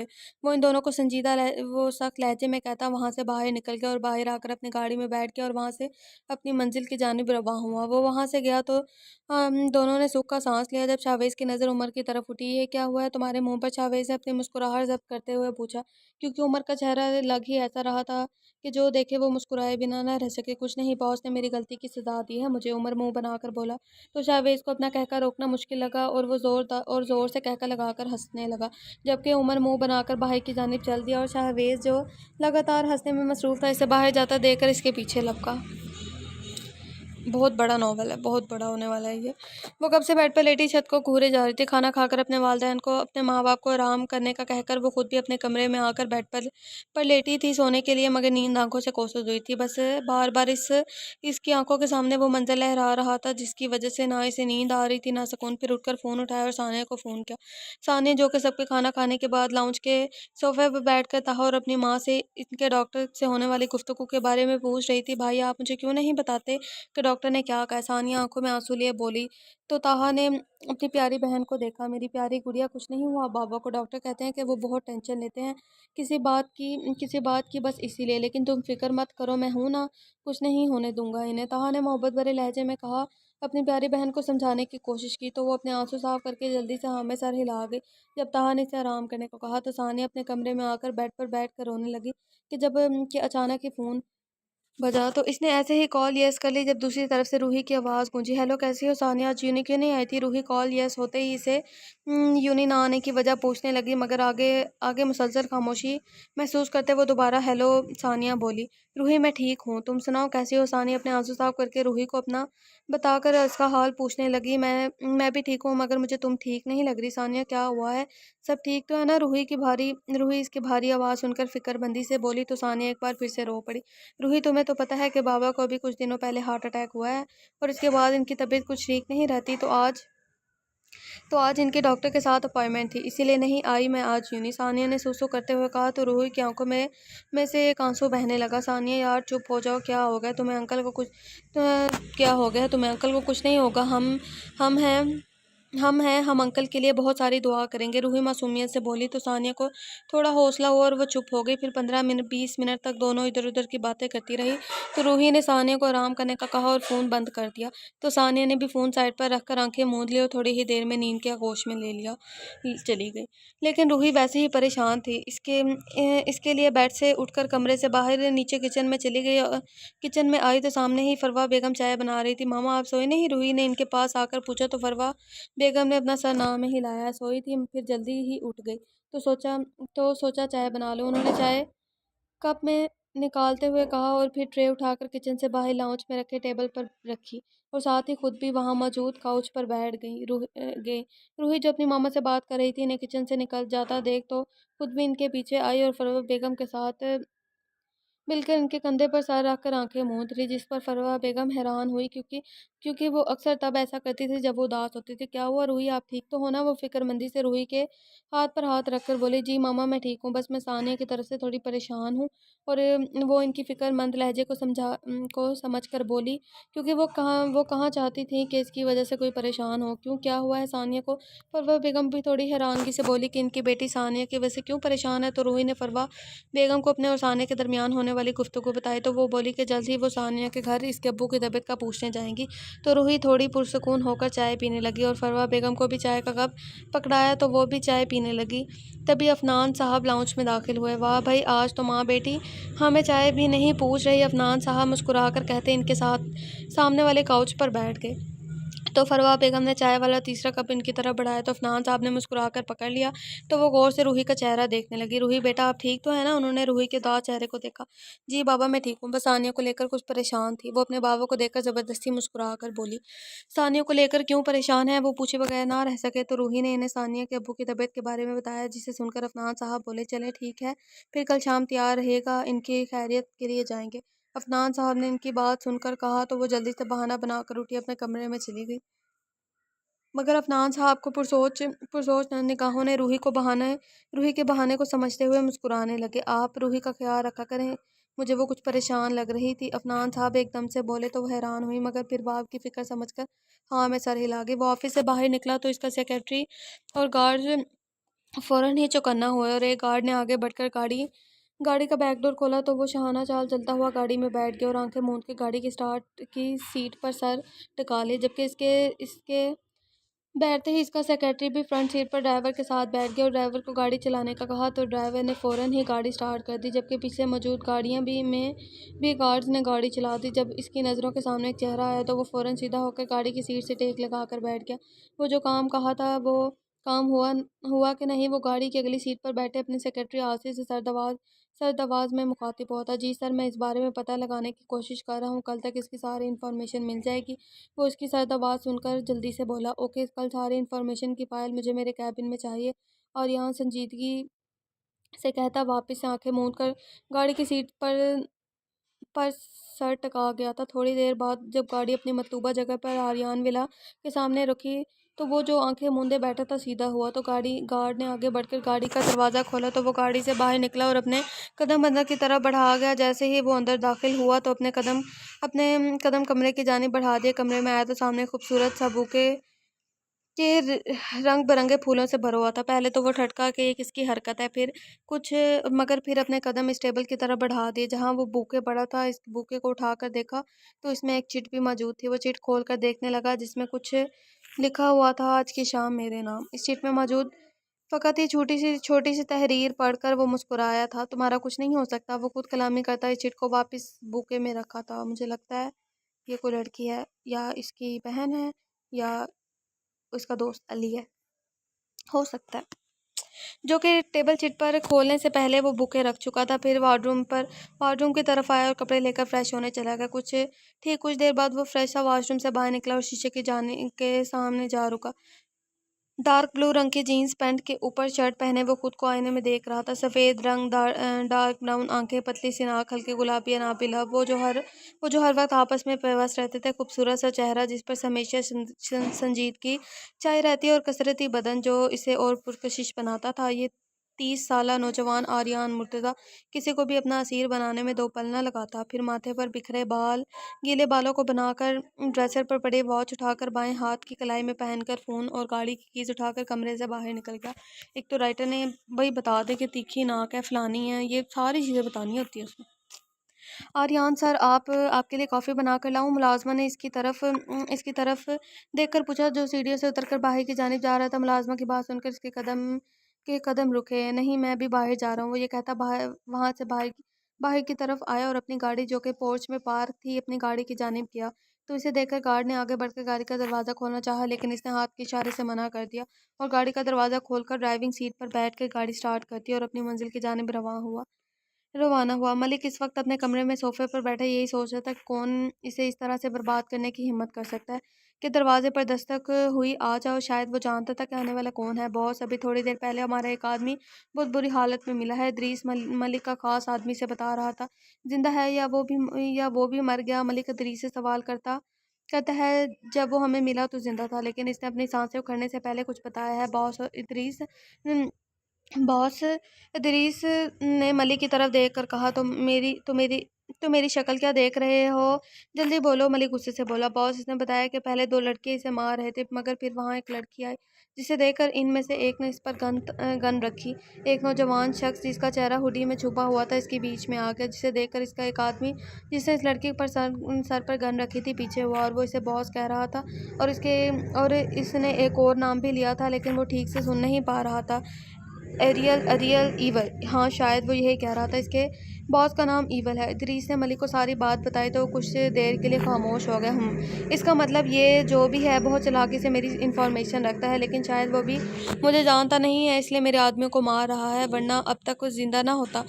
मलिक पुरसोच अंदाज में बोला। तो इदरीस भी सर हाँ में हिला गया। इसने कुछ बताया तो नहीं इन्हें? मलिक ने इदरीस से पूछा। इन्हों नहीं, इसने जितनी इन्फॉर्मेशन हमें दी है ये भी बहुत मुश्किल से बोल पाया है। वो अफसोस से बोला, लड़की का पता लगवाओ कौन है, क्योंकि अगर वो इस लड़की को मारने से बचाने के लिए खुद बीच में आया है तो यकीनन वो लड़की इसके लिए ख़ास है, वरना वो इसे क्यों बचाता? मलिक सोचते हुए बोला। तो इसने भी इस बात में सर हिला दिया। अगर वो वाकई इसके लिए ख़ास हुई ना तो मैं खुद हुई ना तो वो खुद हमारे हाथ आ जाएगा। हमें इसके पीछे जाने की ज़रूरत नहीं पड़ेगी। मलिक शातिराना मुस्कुराहट चेहरे पर से जाए बोला। तो इदरीस मुस्कुरा कर कमरे से बाहर निकल गया और फ़ोन निकाल कर एक नंबर डायल करने लगा, जो कि कुछ देर में उठा लिया गया। हेलो, बोलो, याद कैसे आई? दूसरी तरह से मुस्कुरा कर पूछा कि मैं तुम्हें एक जगह का एड्रेस दे रहा हूँ, उसके चारों तरफ एक एक चीज़ को छानो और देखो कि वहाँ आसपास कोई कैमरा वैमरा है या नहीं, और अगर के कैमरा अगर के वहाँ कैमरे हैं तो मुझे इनकी कल और आज की रिकॉर्डिंग सेंड करो जल्दी। इदरीस ने इसे काम का बताते हुए कहा। हाँ ठीक है, काम हो जाएगा। मेरी कीमत मिल जानी चाहिए मुझे। दूसरी तरफ वाला शख्स संजीदगा सा बोला, ठीक है, मिल जाएगी रकम भी, पहले काम ठीक से करो। इदरीस ये कहकर फ़ोन बंद करके जेब में रखा और ख़ुद भी पता लगाने के लिए निकल गया। रूही जो अपने मामा बाबा से के पास से बहाना बनाकर अपने कमरे में आई थी, इसे अब अपने कमरे से भी खौफ आने लगा था। तो वो बेड के किनारे पर बैठकर पढ़ने लगी और एकदम से वो उसके सारा वाला वाक़या किसी फ़िल्म की तरह याद आया तो वो एक बार फिर से रोने लगी और रोते-रोते इसकी आँख लग गई और वो 3-4 घंटे गहरी नींद में सोई रही। फिर अचानक इसकी इसकी आँख अपनी मम्मा की आवाज़ से खुली जो उसे खाने के लिए बुला रही थी और वो दरवाज़े पर दस्तक भी दे रही थी। तो वो आँखें मलती उठी और दरवाज़ा खोला। जी मम्मा मैं आती हूँ। वो दरवाज़े पर खड़ी अपनी माँ की तरफ देखकर बोली तो फ़रवा बेगम ने आगे बढ़कर इसका चेहरा अपने हाथों में लिया। मेरी गुड़िया आप क्या रो रही थीं? वो उसकी सूजी आँखों को देखकर बेफ़िक्रमंदी से बोली तो रूही ने जल्दी से सर ना में हिलाया। नहीं मामा मैं क्यों रहूँगी? वो क्यूट सा फेस बनाकर बोली। चलो जल्दी से फ्रेश होकर नीचे नीचे आओ खाना खाएँ। फ़रवा बेगम इसका माथा चूमकर बोली तो रूही ने मुस्कुराकर अपनी माँ का गाल चूमा। जी मैं बस अभी आई ये कहकर वो फ्रेश होने चली गई तो फ़रवा बेगम भी नीचे चली गई और ठीक कुछ देर बाद वो तीनों डाइनिंग टेबल पर मौजूद थे और सुकून से खाना खाकर सब डाइनिंग टेबल से उठ गए तो रूही अपनी मम्मा के पास किचन में चली गई जो किचन समेट रही थी। मम्मा आप ये रहने रहने दें और जाकर आराम करें, सफ़र से थक गई होंगी। वो फ़रवा बेगम से बर्तन लेकर वापस शेल्फ पर रखते आराम से बोली, रूही बस ये थोड़ा-सा काम है फिर चली जाऊँगी मैं आराम करने। वो इसे देखती हुई बोली और वापस अपने काम में मसरूफ़ हो गई। लेकिन आप यहाँ क्या कर रही हैं? जाकर स्टडी करें, बहुत जल्द आपके एग्ज़ाम स्टार्ट होने वाले हैं। उन्होंने उन्होंने जाँचती नज़रों से रूही को देखते हुए कहा क्योंकि इस वक्त रात के 10 बज रहे थे और वो हमेशा सोने से पहले लाज़मी पढ़कर सोती थी। लेकिन आज वो ना अपने कमरे में जा रही थी और ना ही कोई भी काम दिल से कर रही थी, जबकि चेहरे पर भी खौफ़ और परेशानी के आसार नुमाया थे। कुछ नहीं मामा मैं वो बस पानी की बोतल लेने आई थी। तो आपको देखा तो पूछ लिया। वो जल्दी से अपनी बात कहती फ्रिज से पानी की बोतल लेती अपने कमरे की तरफ बढ़ गई। फ़रवा बेगम ने इसकी इतनी जल्दी पर तौसफ़ से सर को नफ़ी में हिलाया और अपने काम में मशगूल हो गई। वो कमरे में आई तो इसे अभी अपने कमरे से खौफ़ आ रहा था क्योंकि सब लाइट ऑफ़ थी, जबकि इसे आज से अच्छे से याद था कि वो लाइट ऑन करके सोई थी। फिर घबराती हुई लाइट ऑन करने के लिए आगे स्विच बोर्ड की तरफ कदम बढ़ाने लगी तो इसे अपने कमरे में अपने सिवा किसी और की मौजूदगी महसूस हुई। तो इसने अपने कदम वहीं रोक दिए। कौन है वो मुश्किल बोली थी क्योंकि अब वो सच में घबरा रही थी जब इसे महसूस हुआ कि कोई इसके बहुत करीब है, क्योंकि वो अपने कमर पर किसी का लम्स महसूस हुआ था। वो बिल्कुल साकित खड़ी सांस तक लेना भूल गई थी और पीछे को पलटने लगी जब किसी ने हाथ बढ़ाकर इसके कमर को अपने सीने से लगाया तो वो पत्थर की बन गई और आंखों से आंसू बह निकले। लेकिन कमरे में हनूस खामोशी छाई रही, जबकि रूही की धड़कनें अब मद्धम पड़ने लगी और वो एक लम्हे में से पहले होशो-गुर से बेगाना हुई थी और मुकाबिल की बाहों में झूम झूम कर नीचे गिरती कि इससे पहले ही वो इसे अपनी सख्त गिरफ्त में लेता, इसे अपनी बाहों में उठाकर बेड पर लिटाता, नाइट बल्ब ऑन करता वहाँ से जा चुका था। सानिया की आँख खुली तो नज़र सामने घड़ी की तरफ उठी तो रात हो रही थी। वो बेड से उठी और वॉशरूम में जाकर फ्रेश हुई और नीचे डाइनिंग हॉल में आई तो सामने ही सब बैठे खाना खाने में मसरूफ़ थे। तो वो जल्दी से आकर अपनी जगह पर बैठी और अपने लिए खाना निकालने लगी। सानिया तुम ठीक तो हो ना? मैं महविश बेगम ने सानिया की तरफ महविश बेगम ने सानिया की तरफ पूछा क्योंकि सानिया की आंखें बता रही थी कि वो रोई है। मैं आई थी बेटा तुम्हारे कमरे में मगर तुम सुकून से सो रही थी, तंग नहीं किया? वो उसकी तरफ देखकर मोहब्बत से बोली जी मामा मैं ठीक हूँ, बस बाबा की तबीयत को लेकर रूही से बात कर रही थी। इसने महविश को बताया तो वो हाँ में सर हिला गई। बाबा आपको किस चीज़ की टेंशन है और क्यों है? वो खाने के दौरान रुकर अपने बाबा से पूछने लगी तो सबने हैरानी से सानिया को देखा जिसकी आंखें नम थी। किसी बात की नहीं बेटा, बस सोचता हूँ ये ज़िंदगी का कोई भरोसा नहीं, अपने जीते जी अपनी बेटी को अपने हाथों से रुखसत कर दूँ। बस मेरी गुड़िया हाँ कर दे और अपने बाबा को ये फ़र्ज़ अदा करने का मौका दे। सानिया के बाबा ने बहुत ठहरे हुए लहजे में मोहब्बत समाये कहा तो सानिया नज़रें झुका गई कि वो क्या जवाब दे। ठीक है बाबा, जो आपको ठीक लगे, मुझे इससे कोई एतराज़ नहीं है। सानिया अपने बाबा की बात का मान रखते हुए नज़रें झुकाकर बोली और खाना खाने लगी। थैंक यू मेरी गुड़िया, मेरा मान रखने के लिए। वो मोहब्बत से अपनी बेटी को देखते हुए बोली और साथ ही अपनी जगह से उठकर कमरे में चले गई। सानिया ताहा ने इसकी तरफ देख कर इसे पुकारा। जी भाई, वो सवालिया नज़रों से ताहा को देखने लगी। तुमने जो अभी कुछ देर पहले कहा क्या वो सच था? ताहा लहजे में शरारत समाये बोला। जी बिल्कुल सच है, अपनी वजह से अपने बाबा को तो बिल्कुल तक परेशान नहीं करने वाली, वो संजीदगी से कहते अपनी जगह से उठी जो ताहा की शरारत फ़ौरन ही उड़न छू हुई इसके लहजे चेहरे को देखकर। मैं तो मजाक कर रहा था सानिया, नाराज़ तो मत हो। वो जल्दी से बोला। जानती हूँ भाई, मैं भी मजाक ही कर रही थी। सानिया भी मुस्कुरा कर बोली और अपने कमरे में चली गई क्योंकि आज वो वाकई परेशान थी कि ना जाने अब क्या होगा। फिर अपनी सोचों को झटक कर अपने कल होने वाले टेस्ट की तैयारी करने लगी जो इसे रूमी ने बताया था। वो दोनों इस वक्त इस जगह पर मौजूद गाड़ी में बैठे इधर उधर नज़रें घुमा रहे थे कि इन दोनों की नज़र एक गाड़ी पर एक कैमरे पर पड़ी तो शाहू ने जल्दी से लैपटॉप ऑन किया और कैमरे को हैक करने लगा। जब इन्हें आसपास और भी गाड़ियों की आवाज़ सुनाई दी तो वो चौंके क्योंकि इन गाड़ियों में मौजूद लोग गाड़ी से बाहर निकलकर आसपास की जगह पर कुछ ढूंढ रहे थे। ये लोग कौन हैं और इस वक्त क्या कर रहे हैं जबकि इस रास्ते पर तो कोई ज़्यादा आता ही नहीं। शाहवेज़ ने अपनी साथ बैठे उमर को देखकर हैरानगी से सवाल किया, पता नहीं, लेकिन ये ढूंढ क्या रहे हैं? उमर के दिलो दिमाग में भी लाखों सवाल आ रहे थे। उमर गाड़ी को बिल्कुल अंधेरे में किसी की नज़र ना पड़े वहां खड़ा करो जल्दी। शाहवेज ने खतरे को महसूस करते हुए उमर को देखकर कहा, क्योंकि इसे लग रहा था कि अगर वो लोग यहाँ से ना हटे तो वो दोनों भी पकड़े जा सकते हैं, जो कि इनके हक में बुरा होने वाला था। तुम्हारा काम कहाँ तक पहुंचा? उमर इस तरफ देख कर पूछने लगा जो लैपटॉप पर तेजी से उंगलियां चला रहा था। बस कुछ देर और फिर सब हो जाएगा। शाहवेज ने जल्दी से लैपटॉप पर उंगलियां चलाते चलाने के साथ उमर को देखे बगैर ही जवाब दिया तो उमर सर हाँ में हिला गया। डन हो गया। शाहवेज की चहकती आवाज़ उमर के कानों में पड़ी तो उसने अपनी नज़र सामने रोड पर से हटाकर इसकी तरफ देखा। क्या हो गया? उमर ने सवालिया अंदाज में पूछा। यार काम हो गया, और क्या होना था? शाहवेज ने एक नज़र उमर को देखकर जवाब दिया। अच्छा ठीक है, अब चले यहाँ से। उमर ने भाई की तरफ देखकर कहा। नहीं रुको, मैं भी अभी आता हूँ। वो ये कहता गाड़ी का दरवाज़ा खोलकर बाहर जाने लगा तो उमर ने फ़ौरन इसका बाजू पकड़कर इसे बाहर जाने से रोका। क्या हो गया है शाहवेज? पता नहीं ये लोग कौन है और किस लिए यहाँ आए हैं। तुम ऐसे जाकर कुछ कर दोगे? प्लीज़ ऐसा मत करना जिससे बॉस हमें कोई सख्त सजा दे। उमर लहजे में रिक्वेस्ट लिए इसे देखता हुआ बोला। ठीक है, नहीं जा रहा।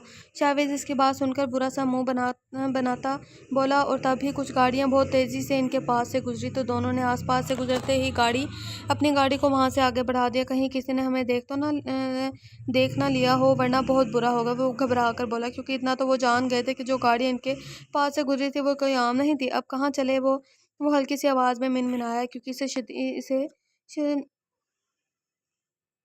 शदीद गुस्सा आ रही थी। एक आखिरी काम कर लें, फिर तुम्हारे फ्लैट में चलते हैं। उमर ने जूस की बोतल डैशबोर्ड से उठाकर शाहवेज की तरफ बढ़ाते हुए नरम लहजे में कहा। ठीक है, इसने कहते साथ ही जूस की बोतल इसके हाथ से ली और जूस पीने में मसरूफ हो गए। इसने गाड़ी के एक झटके से पार्किंग एरिया में रोका और फिर डैशबोर्ड पर पड़ी अपने गन उठाकर वेस्ट में रखे और गाड़ी का दरवाज़ा खोलकर गाड़ी से बाहर निकला। फिर एक भरपूर निगाह तराफ में घुमाई और अपने कदम आगे की जाने बढ़ा दिया और एक शानदार क्लब में जैसे ही एंटर हुआ तो सामने ही इसे अली दिखाई दिया। मैंने कहा नहीं था अली है या इसकी बहन है या इसकी जीएफ बीएफ है जिसकी वजह से वो आज यहाँ आया था। क्लब में मौजूद हर जीरो को फरामोश किए इसने अपने कदम अली की जाने बढ़ा दिए। अली जो कि इसके इंतजार में बैठा था इसे आता देखकर जल्दी से उठा। तुम बहुत जल्दी नहीं आ गए? अली ने इसकी तरह देखकर तंज़ी अंदाज में कहा। यार सॉरी, बस एक ज़रूरी काम याद आ गया था, आर्यान ने इसे देखकर कहा और इसकी तरह मुस्कुराहट उछालता इससे बगलगीर हुआ और इसके सामने काउच पर बैठ गया। अच्छा बोलो, अब क्यों यार बस मैं अब और कितने दिन तक ऐसे ही छड़ा रहने का इरादा है? अली ने इसकी शादी ना करने पर चोट करते कहा, क्योंकि वो इसे संजीदा लहजे से तंग आ चुका था और इसका मानना था कि अगर वो शादी कर ले तो वो अपना लहजा ठीक कर लेगा। क्या फ़ायदा तुम्हारे पता नहीं हुए ना होने का जो तुम फिर भी यहाँ मौजूद हो। आर्यन ने भी तंजिया जवाब दिया। इसका मतलब है कि मैं अपनी बीवी को छोड़कर तुमसे इस वक्त मिलने आया हूँ और तुम हो कि मुझे इसमें भी बातें सुना रहे हो। अली को बुरा लगा था इसे यूँ कहने पर, इसलिए उदासी से बोला। अच्छा छोड़ो और जल्दी से ऑर्डर करो, वो अली की तरफ देख कर बोला। कि तभी एक शॉर्ट ड्रेस जो कि घुटनों से ऊपर तक आ रहा था जेतन की लड़की ने आकर आर्यन के गले में अपनी बाहें डाली तो वो लाल अंगारा आंखों से इसे देखने लगा, जबकि दिमाग में शरारे फूट रहे थे। है handsome, you look super hot. वो इसके गले में अपनी बाहें डाले से करीब हुई। Come spend some beautiful time together. वो अपना चेहरा इसके करीब करते इसके लबों पर झुकती बोली। जब अगले ही लम्हे आर्यन ने अपनी वेस्ट में रख के गन को निकाला और आहिस्ते से इसके पेट पर रख दी। Seriously girl, but I don't interested in you. वो गन पर दबाव बढ़ाते हुए बोला, जिसकी वजह से सामने खड़ी लड़की ने फौरन ही अपने हाथ पीछे को खींचे। Okay as you wish. वो खौफजदा सी इसे देखकर कहती जल्दी से वहाँ से दम दबा कर निकली थी। इस लड़की को जाता देखकर आर्यन ने गन वापस वेस्ट में रखी और अली की तरफ देखा जो कि इसे ही देख रहा था। क्या हुआ, यूं क्यों देख रहा है? वो इसकी नज़रों में बेयकीनी देख कर बोला। कुछ नहीं, लेकिन मुझे वाकई यकीन नहीं था कि तुम इस लड़की के साथ ये करने वाले हो। वो तो बस तुम्हें अली अभी बोल रहा था कि जब आर्यन इसकी बात टोकी वो तो बस मेरा दिमाग ख़राब करने आई थी। आर्यन गुस्से से बोला, क्योंकि इसे कहाँ लड़कियों से चिपकना पसंद था। कि वो वेटर ने आते सॉफ्ट ड्रिंक के गिलासेस वहाँ टेबल पर रखे तो अली ने वेटर के जाते ऑर्डर की हुई सॉफ्ट ड्रिंक का गिलास उठाकर इसकी तरफ बढ़ाया तो वो भी सॉफ्ट ड्रिंक पीने लगा और दोनों इधर उधर की बातें करने लगे। जब अचानक अली के फ़ोन की आवाज़ गूंजी तो अली ने फ़ोन जेब से निकालकर कान से लगाया। हेलो, आप कहाँ हैं और कब आएंगे? दूसरी तरफ से राबिया अली कोई बीवी की आवाज़ गूंजी तो इसने फ़ौरन ही फ़ोन आंखों के सामने किया जहां राबी लिखा जगमगा रहा था। बस अभी आया, थोड़ी देर तक। ओके। अली ने ये कहकर फ़ोन कॉल काट दिया। आर्यन की जानिब देखा जो आंखें मूंदे बैठा था। यार मैं घर जा रहा हूँ, फिर जल्दी ही मिलेंगे, वो अपनी जगह से उठता हुआ बोला। तो आर्यन ने इसकी तरफ देखा। चलो फिर मिलते हैं। वो भी उठकर इसके हम कदम हुआ और दोनों क्लब से बाहर निकलकर अपनी गाड़ी की जानिब बढ़ गए। गाड़ी में बैठकर गाड़ी स्टार्ट करते ही दोनों अपनी मंजिल की जानिब रवां थे। ठीक कुछ देर बाद वो अपने घर के सामने गाड़ी रोकते जैसे ही घर के अंदर दाखिल हुआ, कोई वजूद फौरन से इसके साथ चिपका, जैसे वो इसी के इंतजार में था कि वो कब आए और वो इसकी बाहों में के होले में ले। अली ने एक नज़र अपने साथ चिपकी राबी की तरफ देखा, फिर नरमी से खुद से लग के क्या हुआ वो इसका चेहरा देखता बोला। वो मुझे डर लग रहा था अकेले। वो सर झुकाकर बोली, अच्छा आओ मैं आओ। वो इसे कमर में हाथ डाले बेडरूम की जानिब ले जाते हुए बोला, आप कहाँ थे? वो कमरे में आते हुए बोली, मैं आज आर्यन से मिले थे। वो ड्रेसर के सामने खड़ा घड़ी उतारता हुआ बताने लगा, कैसे हैं आर्यन भाई और घर कब आएंगे? वो बेड पर बैठती हुई खुशी से बोली, 1-2 दिन में चक्कर लगाने का कहा है, तुम फिक्र मत करो और आराम से सो जाओ। वो वार्डरूम से कपड़े लेता बोला और वॉशरूम में फ्रेश होने चला गया। थोड़ी देर बाद वो फ्रेश होकर बाहर आया तो वो अभी भी वैसे ही बैठी थी। तो अली ने बालों में हाथ फेरा और इसके पास जाकर बैठ गया। बस करो, क्या सोच रही हो? उसे अपने बाहों के होलिये में लेता हुआ बोला। वो जो सोच रही थी कि आर्यन ने सच में आने का कहा है या अली सिर्फ इसका दिल रखने के लिए कह रहा है। अली की बात सुनकर इसकी तरफ मुतवज्जा हुई, मगर तब तक वो इसे अपनी पनाहों में ले ही चुका था। अली ने नरमी से इसे बेड पर लिटाया और इस पर कंप्यूटर डालकर खुद भी इसके बालों में नरमी से हाथ फेरने लगा, जिसकी वजह से वो थोड़ी ही देर में गहरी नींद की नज़र हो चुकी थी। लेकिन अली सोया नहीं था। इसने एक नज़र अपने साथ में लेटी अपनी बीवी पर डाली जो सुकून से सो रही थी, फिर नरमी से इसके माथे पर अपने लब रखे और खुद भी आंखें मूंद कर सोने की कोशिश करने लगा। वो घर पहुंचा तो गाड़ी को कोच में पार्क करके अंदर की जानिब बढ़ गया और एक नज़र पूरे विला में घुमाई, मगर कोई नहीं था। यहाँ तक कि नौकर भी सर्वेंट हाउस में चले गए थे। तो वो अपने कमरे की तरफ बढ़ गया। कमरे में आकर फ्रेश हुआ और लैपटॉप लेकर अपने कमरे में रखे काउच पर बैठकर कुछ काम में मसरूफ आ गए, क्योंकि नींद तो इसकी आंखों से पिछले कुछ दिनों से बिल्कुल दूर थी। धीरे धीरे रात ढलती जा रही थी और सुबह का सूरज सबको अपने निकलने की नवीद सुना रहा था। और फिर आसमान पर सूरज अपनी पूरी आबोताब से जगमगाने लगा और वो धीरे धीरे आंखें खोलती बुरी तरह नींद से बेदार हुई और फिर नज़र घुमाकर बाएं जानिब डाली, जहां से विंडो खुली होने की वजह से रोशनी अंदर आई थी। फिर आराम से उठकर बैठी। मैं तो विंडो लॉक करके सोती हूँ, वो सोचने लगी, मगर जब रात का वाक़या याद आया तो वो अपनी जगह से उठी और लाइट ऑन करके विंडो को लॉक किया और मिरर में खुद को देखने लगी तो आंखों से आंसू बह निकले, जबकि कल से बार बार इस वाक़े को सोचने की वजह से सर में भी दर्द हो रहा था। फिर खुद पर काबू पाते उठी और फ्रेश होने चली गई। फ्रेश होकर तैयार हुई और कमरे से बाहर नीचे डाइनिंग पर आई और चुपचाप बैठकर नाश्ता करने लगी, जबकि फरवा बेगम और अफनान साहब हैरान कुन निगाहों से देखा, क्योंकि वो सुबह के वक्त बहुत चहकती थी मगर आज वो मुरझाई हुई लग रही थी। रूही, क्या हुआ? तुम ठीक हो? आप ठीक हो आप? फरवा बेगम ने इसे बेदिली से नाश्ता करते देखकर पूछा, जिस पर वो सर को नफ़ी में हिला गई। कुछ नहीं हुआ मामा, मैं ठीक हूँ, बस आज एक टेस्ट है तो इसलिए परेशान हूँ। रूही इनकी तरफ देखकर कहती अपनी जगह से उठी और खुदा हाफिज कहकर बाहर की जाने चली गई। जब अफनान साहब भी ऑफिस जाने के लिए अपनी जगह से उठकर बाहर की जानिब चल दिए। रूही, आप ऐसे क्यों खड़ी हैं? अभी तक गाड़ी कहाँ पर है? आते हैं उन्होंने बाहर आते रूही को खड़े देखकर पूछा। फिर नज़र इधर उधर पोच में घुमाने लगे, लेकिन इन्हें गाड़ी तो दिख गई मगर ड्राइवर नहीं दिखा। रूही, आपके ड्राइवर कहाँ हैं? अफनान साहब ने रूही की तरफ देखकर पूछा। पता नहीं बाबा, शायद इन्हें कोई काम हो इसलिए नहीं आए, हो सकता है वो अपने घर चले गए हों। रूही खुद को नॉर्मल जाहिर करते हुए बोली, जबकि इसे अब लग रहा था कि इन लोगों ने इसके ड्राइवर को भी मार दिया है। चले फिर मैं आपको आज यूनिवर्सिटी छोड़ देता हूँ और फिर मैं भी ऑफिस के लिए निकल जाऊंगा। वो अपनी गाड़ी की तरफ बढ़े और रूही को भी बैठने का कहने लगे। तो रूही भी फ्रंट सीट पर अपने बाबा के साथ बैठ गई। तो उन्होंने गाड़ी स्टार्ट करके रूही की यूनिवर्सिटी के रास्ते पर डाल दी। वो भी सो रहा था कि फ़ोन की बेल से इसकी नींद में खलल पैदा हुआ था। वो बैकग्राउंड से टेक लगाकर बैठ गया और साइड टेबल पर पड़ा फ़ोन उठाकर कान से लगाया। Hello, good morning sir. दूसरी तरफ से आर्यन के सेक्रेटरी की आवाज़ मुझे बोलो। वो सच लहजे में बोला, सर मैं आज आपकी मीटिंग मलिक शराज के साथ फिक्स कर दी है। गुड, मैं थोड़ी देर तक आता हूँ। वो कहता बेड से उठा और लैपटॉप उठाकर काउच पर बैठकर कोई रिकॉर्डिंग चेक करने लगा। जब रिकॉर्डिंग देखते ही इसकी आंखों में खून उतरा।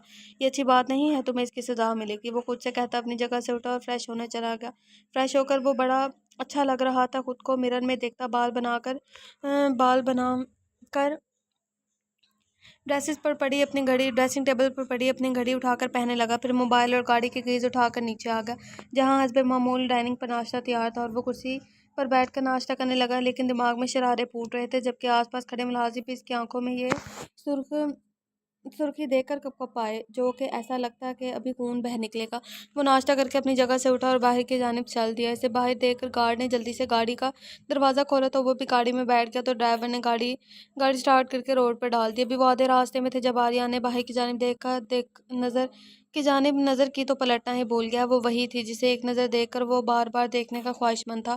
वो भी इसे मासूम चेहरे को देखकर अपनी सोच को झटक कर आंखें मूंद कर सीट की पुश्त से सर टका गया। वो सारे रास्ते खामोश बैठी बस यही सोच रही थी कि इसका ड्राइवर ठीक है या मर गया। अभी भी वो सोचों में गुम थी जब अफनान साहब की आवाज़ इसके कानों में पड़ी, रूही यूनी आ गई है गुड़िया। वो मोहब्बत से इसे देख कर बोले तो वो भी अपनी सोचों से बाहर निकली, इन्हें देखने लगी। क्या हुआ, आप उदास हैं? वो इसके सर पर हाथ रख कर बोले, नहीं बाबा, मैं बस ऐसे ही। वो इन्हें देख कर बोली, अच्छा बाबा, आप मुझे लेने आ जाएगा? वो गाड़ी का दरवाज़ा खोलते हुए बोली, ठीक है मैं आ जाऊँगा, लेकिन अगर मुझे लेट हो गया तो आप परेशान मत होइएगा। वो मुस्कुरा कर बोले, तो वो गाड़ी से उतरकर अंदर यूनिवर्सिटी की तरफ चली गई। इसके जाते ही अफनान साहब ने भी गाड़ी अपनी ऑफिस की तरफ मोड़ ली। वो यूनिवर्सिटी में दाखिल होते ही इधर उधर नज़र घुमाकर सानिया को ढूंढ रही थी कि सानिया ने पीछे से आकर इसके कंधे पर हाथ रखा तो वो डर कर उछली जैसे कोई भूत देख लिया हो। इसे इस तरह से डरते देखकर सानिया फ़ौरन इसके करीब हुई। क्या हुआ रूही, मैं हूँ यार, ऐसे क्यों डर रही हो? वो इसकी आंखों में मौजूद खौफ देख कर बोली, हाँ मैं ठीक हूँ, तुमने अचानक डरा दिया। वो अपने डर पर काबू पाते हुए बोली, चलो क्लास में चलते हैं। रूही ये कहते ही अपने कदम क्लास की जाने बढ़ा दी तो सानिया भी इसके साथ बढ़ते हुए बोली,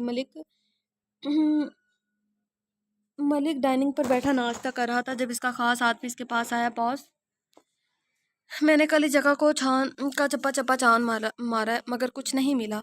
अदरीस मलिक के सामने नज़रें झुकाकर बोला, तुम लोगों से कभी कुछ हुआ भी है? वो जो अब होगा। मलिक ने इसे देखकर गुस्से से कहता डाइनिंग टेबल पर उठा, अपने स्टडी रूम की तरफ बढ़ गया और इदरीस को भी अपने पीछे आने का कहा। तो वो भी अपने मालिक की जी हजूरी करता इसके पीछे स्टडी में दाखिल हुआ। तो कब पता चलेगा इस लड़की का, क्योंकि इस लड़की के ज़रिए हम इस इंसान ईवल तक पहुँच सकते हैं। मलिक एक फ़ाइल तलाश करता बोला, जी बॉस, मैंने ये काम अपने खास आदमी के सपोर्ट कर दिया, वो जल्दी पता लगा लेगा। वो पुरजोश होकर बोला, ठीक है, उम्मीद करता हूँ जो तुम कह रहे हो वैसे ही हो। मलिक ये बोलकर फाइल खोलकर देखने लगा। बॉस, आज आप कहीं काम से जा रहे हैं क्या? उसे तैयार देखकर सवाल पूछता है। आज मेरी एक ऐसे बिजनेसमैन से मीटिंग है जिसने कम वक्त में बिजनेस में अच्छा अपना पैर जमाया है। अगर इसके साथ बिजनेस के स्टार्ट हो गया तो मैं आराम से अपना कारोबार बढ़ा भी सकता हूँ और इसके पीछे अपने अपने दूसरे काम भी कर सकता हूँ। मलिक शातिराना मुस्कुराहट चेहरे पर सजाए बोला और अपने कदम बाहर की तरफ की जानी बढ़ा दी। फिर स्टडी से बाहर निकलकर घर से बाहर अपनी गाड़ी की तरफ बढ़ा। गाड़ी में बैठकर ड्राइवर को गाड़ी चलाने का कहा, जबकि इदरीस भी ड्राइवर के साथ वाली सीट पर बैठ गया। बॉस, मैंने आबिद और इफ्तिखार को भी बुलाया है आपके कहने पर। वो मलिक की तरफ मुड़कर इसे बताने लगा, ठीक है। वो ये कहता वापस से फाइल में गुम हो गया। वो क्लास ख़त्म होने पर क्लास से बाहर आई तो सानिया भी इसके साथ ही बाहर आ गई। क्या हुआ है रूही, आज तुम क्लास में भी गुमसुम थी? वो इसके साथ चलती कॉरिडोर से गुजरती हुई बोली थी। नहीं सानिया, कुछ नहीं। वो कॉरिडोर से होकर अब ग्राउंड में रखे एक बेंच पर बैठी। जब इसे ऐसा लगा कि कोई इसे देख रहा है, मगर जब इतराफ में नज़र घुमाई तो इसे कोई भी नज़र नहीं आया जो इसे देख रहा हो। वो सुबह से ही ये महसूस कर रही थी कि कोई इस पर नज़र रखे हुए है, मगर जब वो इधर उधर देखती तो कुछ ना होता। सानिया ने इसके इतराफ में नज़र घुमाते देखा तो इसकी नज़रों के ताक़ुब में देखा, लेकिन कुछ भी तो ऐसा नहीं था जो देखा जाए। लेकिन फिर रूही को देखने लगी जो इसे खौफज़दा सी लगी। अब सच सच बताओ क्या बात है, वरना मैं अंकल आंटी को बोल दूंगी। वो ये बोली तो रूही की आंखों में मोटे मोटे आंसू चमकने लगे। सानिया, कल मैं जब घर आ रही थी तो रास्ते में मैंने किसी को मर्डर होते हुए देखा और जिन लोगों ने किया था इन लोगों ने मुझे धमकी दी थी कि अगर मैंने किसी को भी इस बारे में बताया तो वो मुझे और इसे जान से मार देंगे। वो रोते हुए सानिया को बता रही थी, लेकिन वो जानती नहीं थी कि इसने आज कितनी बड़ी गलती कर दी है। रूही, रोना बंद करो, तुमने अपने मामा बाबू को बताया? वो उसके आंसू साफ करती हुई बोली, नहीं, मैं इन्हें अपनी वजह से परेशान नहीं करना चाहती थी, इसीलिए अब तक कुछ नहीं बताया। वो उसकी तरफ देखती हुई बोली, ठीक है, ये पानी पियो और उठो, क्लास स्टार्ट होने वाली है। वो इसे पानी की बोतल पकड़ाती फिक्रमंदी से बोली। तो रूही ने पानी की बोतल इसके हाथ से लेकर पानी पिया और पानी पीकर बोतल इसकी तरफ बढ़ा दिया। मेरी बात गौर से सुनो रूही, तुम आज ही जाकर अंकल आंटी को इस सब के बारे में बता देना सच सच, और फिक्र मत करो, कुछ नहीं होगा। वो जो भी है तुम्हें डरा रहे हैं। वो इसका डर कम करते हुए बोली, ठीक है। वो सिर्फ इतना कह सकी और अपनी जगह से उठकर क्लास की जानिब जाने लगी, जबकि सानिया भी इसके साथ चल रही थी। वो अपने कैबिन में बैठा कोई फ़ाइल देख रहा था, जब इसका सेक्रेटरी हाथ में कोई फ़ाइल पकड़कर अंदर दाखिल हुआ तो जो फ़ाइल खोलकर इसे चेक कर रहा था, फ़ाइल बंद करके इसकी जानिब मुतवज्जो हुआ। सर, ये फ़ाइल जो आपने कही थी। इसका सेक्रेटरी फ़ाइल इसकी तरफ बढ़ाता बोला, ओके, और एक नज़र इसे देखकर सद लहजे में बोला, जबकि वो इसके ओके कहने पर समझ चुका था कि अब इसका यहाँ कोई काम नहीं है। वो चुप करके बाहर की जानिब बढ़ गया तो अरियान ने वो फ़ाइल खोली और इसमें मौजूद इन्फॉर्मेशन को मुलाहिजा करने लगा, जब अचानक की फ़ाइल में मौजूद एक तस्वीर को देखकर इसके लबों पर एक जानदार मुस्कुराहट उभरी। फिर अगले ही लम्हे वो फ़ाइल बंद करता अपने फ़ोन की जानिब मुतवज्जो हुआ, जहाँ इसे एक वीडियो सेंड हुई थी। जब वीडियो को देखकर इसने फ़ोन बंद कर दिया और इंटरकॉम पर आने वाले कॉल की तरफ मुतवज्जो हुआ। सर, मीटिंग रूम में सब आपका वेट कर रहे हैं। दूसरी तरफ से रिसेप्शनिस्ट लड़की की आवाज़ गूंजी। ओके। वो ये कहता इंटरकॉम वापस रखता अपनी जगह से उठा और अपनी अपनी सीट से कोट उठाकर पहनता बाहर की जाने बढ़ गया। उमर जो एक केवल के कहने पर इस पर नज़र रख रहा था, आज आज वो यहाँ भी बड़ी सफाई से अपने एक साथी के साथ मिलकर इससे एक भी पल अपनी नज़रें नहीं हटा रहा था, जबकि वो यहाँ मौजूद इन लोगों पर भी नज़र रखे हुए था जो यहाँ छुपकर अपने काम सर अंजाम दे रहे थे। अभी वो एक डिपार्टमेंट के पास गुजर रहा था कि जब के इसे कुछ आवाज़ें सुनाई दी। आसपास देखा तो वहाँ कोई मौजूद नहीं था, तो इसने अपने कदम आगे बढ़ा दिए जब आवाज़ साफ सुनाई देने लगी। वो इस डिपार्टमेंट की सबसे आखिरी क्लास थी जहाँ अंदर दो शख्स खड़े बातें कर रहे थे। आज की मीटिंग मलिक और इसके पार्टनर के लिए काफ़ी अच्छी रही थी। वो काफ़ी मुतासिर थे। वो संजीदा सा इंसान इन्हें अपने काम करने और अपने बिजनेस को बढ़ाने का मौका दे रहा था। इससे बढ़कर इनके लिए और क्या था। मीटिंग के बाद तीनों अपने रास्ते रवाना हुए थे तो मलिक ने इन्हें कल मिलने का कहा, जिसे सुनकर इफ्तिखार और आबिद ने भी सर हाँ में हिला दिया और अपनी गाड़ी में बैठकर वहाँ से निकलते चले गए। तो मलिक भी अपनी गाड़ी में बैठकर घर की जानिब रवाना हुआ, जब अचानक ही इदरीस ने फ़ोन पर कोई कॉल आने लगी तो वो कॉल यस करता फ़ोन कान से लगाकर दूसरी तरफ की बात गौर से सुनने लगा। वो फ़ोन बंद करते एक नज़र मलिक को देखने लगा जो भी फाइल में कुछ देख रहा था, तो वो चुप होकर बैठ गया और सोचा कि जो बात इसे पता चली है वो ये बात घर जाकर अपने मालिक को तफसील से बताएगा। क्या इंजेक्शन से वो लड़कियां बेहोश हो जाएंगी? इस क्लास में मौजूद दो लोग आपस में कुछ इंजेक्शन और पाउडर वाले पैकेट हाथ में पकड़े खड़े थे, जब इनमें से एक ने दूसरे को देखकर सवाल किया, हाँ, ये बहुत ज़्यादा नशा आवर है और ये इन कमज़ोर सी लड़कियों पर आराम से असर कर जाएगा। वो शख्स अपने अपने साथी का सवाल का जवाब देते हुए बोला, बस जैसे ही छुट्टी होगी हम आराम से 4-5 लड़कियों के मुंह पर ये क्लोरोफॉर्म वाले रुमाल रखकर पहले इन्हें बेहोश कर देंगे, फिर इन्हें गाड़ी में डालकर आराम से इंजेक्शन इन्हें लगाकर इन्हें इनकी मतलूबा जगह पर छोड़ देंगे। इनमें से एक शख्स ने दूसरे की मालूमात में इजाफा करते हुए इसे आगे का प्लान समझाया और दोनों अपने काम में मगन हो गए, जबकि बाहर खड़ा उमर सख्त परेशानी से इन्हें देखने लगा क्योंकि वो इनके एक लफ्ज़ का मतलब अच्छे से समझ चुका था। फिर वहाँ से हटकर फ़ोन पर किसी को कॉल मिलाने लगा, लेकिन दूसरी तरफ शायद फ़ोन उठाने की भी फुर्सत नहीं थी। फिर वो फ़ोन रखकर सोचने लगा कि क्या करे कि इतनी देर में इसका फ़ोन बजा तो इसने फ़ौरन ही कान से लगाया, हेलो बॉस, यहाँ पर कुछ गड़बड़ है। उमर जल्दी से इसे सारी बात बताता परेशानी से बोला, मैं देख लूँगा, तुम फ़िलहाल जो काम कहा है वो करो। इवल सर्द लहजे में कहता फ़ोन रख चुका था तो उमर भी रिलैक्स होकर अपने काम की तरफ मुतवज्जा हो गया था, क्योंकि इतना तो इसे यकीन था कि इवल अब सब कुछ संभाल लेगा। इसलिए भी वो भी आसपास मौजूद हर चीज़ पर नज़र रखने लगा। रूही और सानिया की क्लास ख़त्म हुई तो दोनों एक साथ ही यूनिवर्सिटी से बाहर जाने लगी, जब एक लड़की इनके पास आई। आप दोनों में से सानिया कौन है? इसे टीचर बुला रही हैं। वो लड़की ये कहकर वहाँ से जा चुकी थी और रूही और सानिया दोनों एक दूसरे को देखने लगी। यार रूही, तुम ज़रा आगे चलो, मैं टीचर की बात सुनकर आती हूँ। सानिया से ये कहती वहाँ से चली गई और रूही जो कुछ कहने ही वाली थी इसे जाता देखकर खुद भी आगे बढ़ गई, जबकि इसका ध्यान कहीं और ही था, जिसकी वजह से वो चुपचाप बस चलती जा रही थी बिना सोचे कि वो कहाँ है। जब अचानक इसे कुछ आवाज़ें सुनाई देने लगी जो तो इसने मुड़कर एक नज़र इतराफ़ में घुमाई तो वो हैरान हुई, क्योंकि दूसरे डिपार्टमेंट में वो पहुँच चुकी थी जहाँ इस वक्त सिर्फ इसके अलावा कोई ज़ीरो मौजूद नहीं थी। लेकिन वो आवाज़ें कहाँ से आई, वो ये सोचकर आगे बढ़ने लगी, लेकिन खौफ से इसका पूरा वजूद कब आने लगा। कुछ देर पहले उमर जो कि डेवल के कहने पर रूही पर नज़र रखे हुआ था, अपने फ़ोन पर आने वाले मैसेज की तरफ मुतवज्जा हुआ जो कि बॉस यानी ईवल की तरफ से मसूल हुआ था। यहाँ ऊपर ध्यान रखना कि कोई भी इसकी तरफ ना आए। ईवल का ये मैसेज पढ़कर उन्होंने अचानक ही ऊपर की तरफ देखा तो देखता रह गया, क्योंकि ईवल भी इसे ही देख रहा था। वो इसकी डार्क ब्लू हुडी में मलबूस था। उमर को आंखों से वार्न करता कि कोई गड़बड़ ना हो। उमर इसका इशारा समझ के जल्दी से हाँ में सर हिलाने लगा, तो ईवल भी वहाँ से अपने इस डिपार्टमेंट की तरफ बढ़ गया जहाँ इस वक्त कोई और भी मौजूद नहीं था, जिसकी वजह से वो लोग छुपकर वहाँ अपना काम सर अंजाम दे रहे थे।